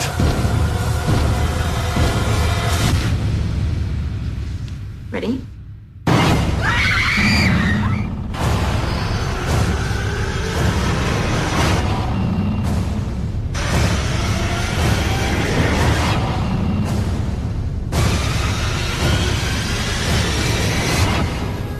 I'll always know what you did last summer. Get hooked. Alright guys, I'll always know what you did last summer. 2006, IMDb rating of 3.5 out of 10. As you can see, these slowly get worse. A group of teenagers in Colorado find themselves being stalked and killed one by one in by a mysterious figure with a hook. Exactly 1 year after they covered up a friend's accidental death. This movie stars Brooke Nevin as Amber Williams, David Pataku as Colby Patterson, Tori DeVito as Zoe, Ben Easter as Lance, and Seth Packard as Roger. So, Mike, you started off. What did you think of this disaster? When you don't have Jennifer Love Hewitt in the film, still, that's when you lose it. Because when you make a sequel, and, this is just a thought that I have. When you make a sequel in a franchise, and you lose like the principal cast member, is that an automatic jump the shark? Discuss. No, because I don't think so. Look at all the movies that survive without their people. So Yeah. no. Well, wait. Okay, then what's a movie that you think survived without losing with Halloween 4. It did not lose its principal cast member. You still had Loomis. Oh, I thought you meant like Jamie Lee Curtis. She doesn't count. The movie can go on without her. Friday 13th. Oh. Part 4 was great but it jumped in Part 3 though. But Well, no, because you didn't lose Jason. That's your main focus. no, but even Part 1. I mean, Part 2 would be that example. It doesn't matter. I don't know, man. I don't know. I don't think that's a clear jumper right there. I don't think just because somebody's not in it, it could still be a good movie. Right. Well, I mean, I see your point though. But yeah, okay, Dan. The acting, oh my god. Dude, ridiculous. That was it looked like low budget does not even describe what this is. well, it was direct to DVD, so. Dude, it's like, it's supposed to take place in a Colorado town, like, in the summer, dude. It's like, what? Like, who does, like, that says it all right there. Like, they're trying to go for a creepy feel, dude, but it just doesn't work at all. Dude, I think this was so low budget, it was direct to VHS. Wow. I don't even think they spend time pressing DVDs, man. Yeah, so listen, solo budget, and you cannot do that when you follow up two high-end horror predecessors. Yeah, especially theatrical. Yeah, theatrical releases. You can't go theatrical to DVD release and expect it to be good or groundbreaking or anything like that. Dude, you can't take a fucking franchise and use its name and fucking pawn a movie like this off on the people, dude. It's not right. It's not fair. Now, granted, when I went into the video store and I remember seeing this video without Jennifer Love Hewitt on it and, you know, without the core cast or whatever, yeah, you're taking a chance. You're going in a different direction. But you know what? You're still riding off the name, so you give it a shot. And then you watch it and you're like, those motherfuckers, those deceiving, lying motherfuckers. The first, minutes you saw this was wrong, dude. Yeah. Dude, even after this kid falls off the roof and dies, gets impaled, remember when, it was so funny, because they're like, everybody saw you cut your arm, so the guy just puts the hook in fire and he cuts his arm a little too easily. Right. He just did it, straight face, put it down, okay, yeah. Now let's keep the secret. Like, dude, you just put a huge fucking gash in your arm, and you're totally okay with this. It was so, but you couldn't even act hurt. Even when you see the acting, the argument between the lead Amber and the guy on the deck about coming back from college or whatever, it so pales in comparison to the Freddie Prinze Jr. arguments, right? With Jennifer Love Hewitt. It just goes to show you that some people cannot carry a scene, and that the directing, when they were arguing, the camera was 20 feet away. What kind of viewpoint is this supposed to be? We're supposed to be intimate and up there and feeling this emotions with these people. Yeah, it wasn't even in focus.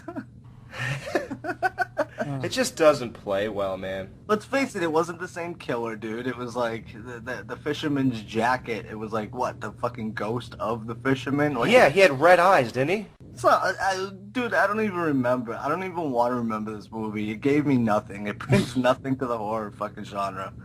It's dead to me.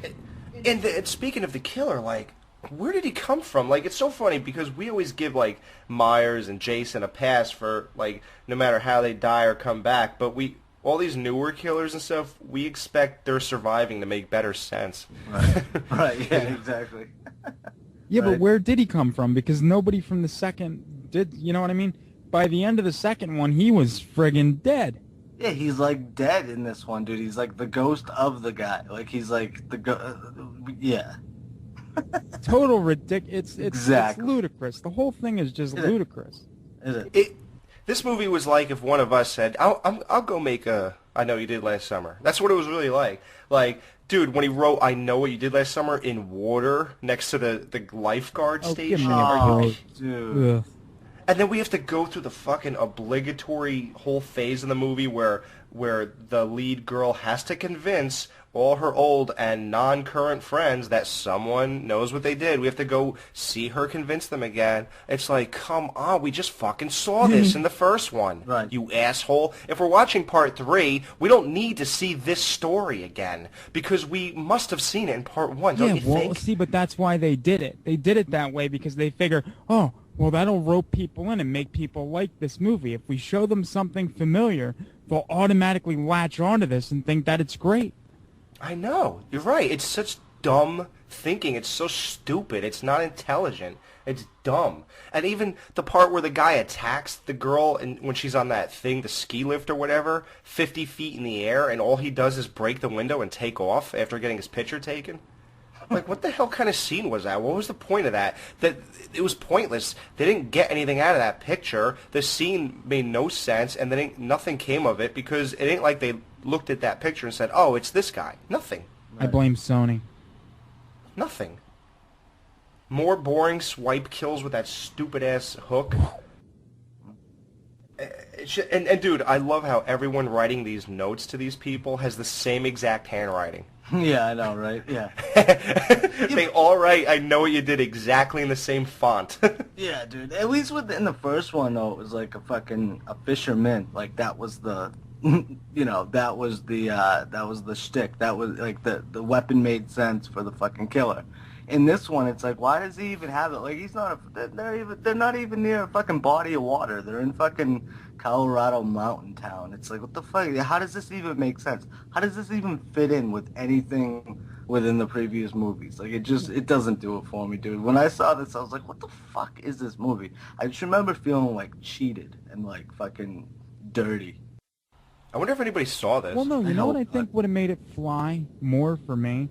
If they would have continued the whole Julie James and Ray storyline with, the Brandy character, and it would have had maybe the two of them met. Well, no, you know what? I would have liked to have seen what happened from the end of 2, when she gets, like, pulled under the bed.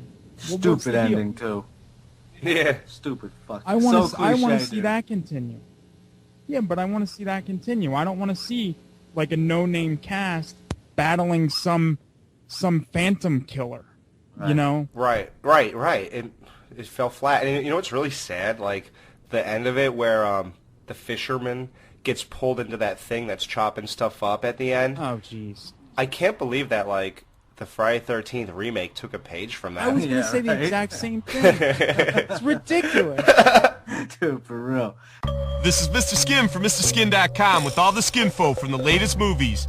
Zooming into theaters, Natalie Dormer co-stars in the Formula One drama, Rush. Nat's gone nude on the boob tube in The Tudors and Game of Thrones, and now she's flashing her headlights and rear bumper as a racetrack hottie. She'll turn your V6 into a V12. This is the Mr. Skin Minute. Nude on Blu-ray, Rebecca Hall co-stars in the UK miniseries Parade's End. Rebecca repeatedly reveals her breasts in naughty scenes of pomp and circumstance. What parade is this? The Macy's Spanksgiving Day? Also nude on Blu-ray, Rena Riffle writes, directs, and bears all in the sequel, Showgirls 2, Pennies from Heaven. As in the original Showgirls, which I call the breast picture of all time, there's non-stop nudity, sex, and Rena at her raunchiest as Vegas vixen Penny. Pennies from Heaven will put a roll of quarters in your pants. MrSkin.com. Fast forwarding to the good parts. Alright guys, well that's the end of the I Know What You Did Last Summer retrospective. It's like we said, the last day of summer. We're just tying up all the loose ends of summer. We did Jaws. We kicked off the summer pretty well with Jaws. Did a couple things here and there, and we're wrapping it up with this. And Jamie, I loved what you had to say about part 2 and 3. I thought that was you were very insightful on those two, and some of my best work. It really was. I could quote about 7 of the lines that you dropped. Oh, listen to that shit all day. It was so good. So that's it. I mean, so what are your overall thoughts, guys? I mean, part 1, 2, and 3. I think it started with a bang. It tried to maintain, didn't really do it, and then it ended with a whimper with some low-budget piece of shit. What the fuck? That I don't even know who the fuck saw that. So if you guys followed that one, good luck with that, or I hope you had fun. But what do you guys think? Jamie, did you see the third one? No, I never did. Oh, perfect then. This was perfect how it went. Well, I would have if I was doing the show. I wish I wasn't subjected. I would have done that. Yeah, you're the lucky one. Dan had to watch that. What the fuck, dude? No, overall, dude, this series is good, man. I really like it, more for personal reasons, and I know they're not the greatest movies, and I don't want to get shit for it. Be like, oh my god, I love this fucking series, but I really do like it. I like the first two. Obviously, the third one doesn't even belong in the series. It's a piece of shit, fucking knockoff, rip-off. I don't even know how they got the rights to the fucking title to make a sequel, because it isn't a sequel, and it's, like we said, fucking direct to fucking VHS. No, direct to the dumpster, fucking out back. So it's just one of those movies where it sucks. It doesn't. I don't even consider it. So the first two though, first one's definitely solid. It's got fucking definitely holes in it, just like any other movie. But it doesn't matter. I love it. Second one, I love that one too. But clearly it's fucking. It's got bad problems. But I do like the idea. Yeah, how do you rate that second one, Dan? Because I forgot what you said. Yeah, I would the sequel. I would rate 3. Yeah, 3 out of 5 for sure.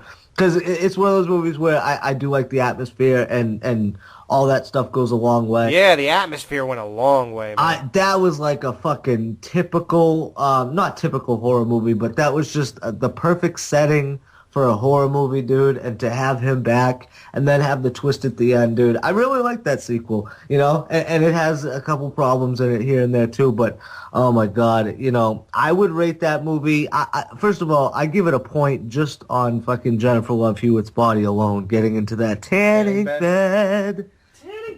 Oh my god. So, yeah, so that's those are my overall thoughts about the series. I wish it didn't end the way it did. I really wish that they did continue the story. If they're gonna make one, make it a legit one, and they didn't. So maybe they'll fucking resurrect it someday. I really hope that's not true, because I don't think it's gonna be. I remember the movie that we're remaking summers ago. I don't know. Yeah, what title can you give it? Jamie, what did you rate part 2? I don't know. I haven't watched it recently enough to really judge it. I couldn't be fair. If I'm just going on what I thought the first time I saw it, then I thought it was pretty average. I didn't really have a whole lot against it. I didn't really think there was a whole lot going for it. It just sort of was like middle of the road. So I would probably say 3. Yeah. What about her body, though, before she got in that tanning bed? Yeah, what do you give that body? Actually, I thought she looked good there. So, God, she's not going to rate her. I could spend an hour on her before we even get to sex. Right? Shit. You want a medal for that? Hey, what's that supposed to mean? I'm just telling you my deep, dark secrets. So, I give part 2, I forgot to say when we did it, 2.5, and I give part 3... What can you give? Like, what does 0 mean? It means I always want to do something. Traditionally, 0 is fuck that movie. Okay, fuck that movie. Fuck that movie. That's the one that David invented. Well, all right. Well, I'll take that either way. So that's that. We hope you enjoyed our retrospective. How many is this now, guys? We've done. Let's go through. Friday the 13th, Sleepaway Camp, 20. Psycho, Texas Chainsaw Massacre, Hatchet, Jaws. Wow, that's a lot. Evil Dead. I don't know. We've done a shitload, though. Enough to where we're known as the fucking retro people. Whatever. Hey, retro is in now, so. Right? Exact motherfuckers. And check out our buddy Ryan Lewis and Grave Shift Radio. He's doing a retrospective on the Hellraiser series. Check that out, guys. Grave Shift Radio. I'm not really exactly sure how to get there, but I'm sure you'll find it. Banana Laser guys, shout out to them. Fucking all the dudes in the Terror Dome, all them motherfuckers. Anybody else? Yep, Banana Laser is doing the Halloween retrospective this October. Aw, shit, son. I just put out an Exorcist, the Exorcist Extravaganza with Gary from Cinema Beef, where we covered every single Exorcist film and Repossessed. And we had an interview with Eileen Dietz. So I think it's a lot of fun, and you should check those out. Awesome. And shout out to my boy Cody Robinson, just because. And thank you, Jonathan Orr. Everybody thinks you're whacked out for that that little trivia. Nobody knew the answers, bro. So he has been very sweet to me since then. I think he feels bad. It was all good natured, and there are no hard feelings. There never were. I never had any issue with that. So I never claimed to be the end all be all about anything. So I know, where'd you get that? I don't know. So he's cool though. Thanks again, Jonathan, for contributing, and that's about it. That's about it, and we will see you in October, guys. What do we always say? Or what are we going to start saying from now on? Something like, play it, Buckethead.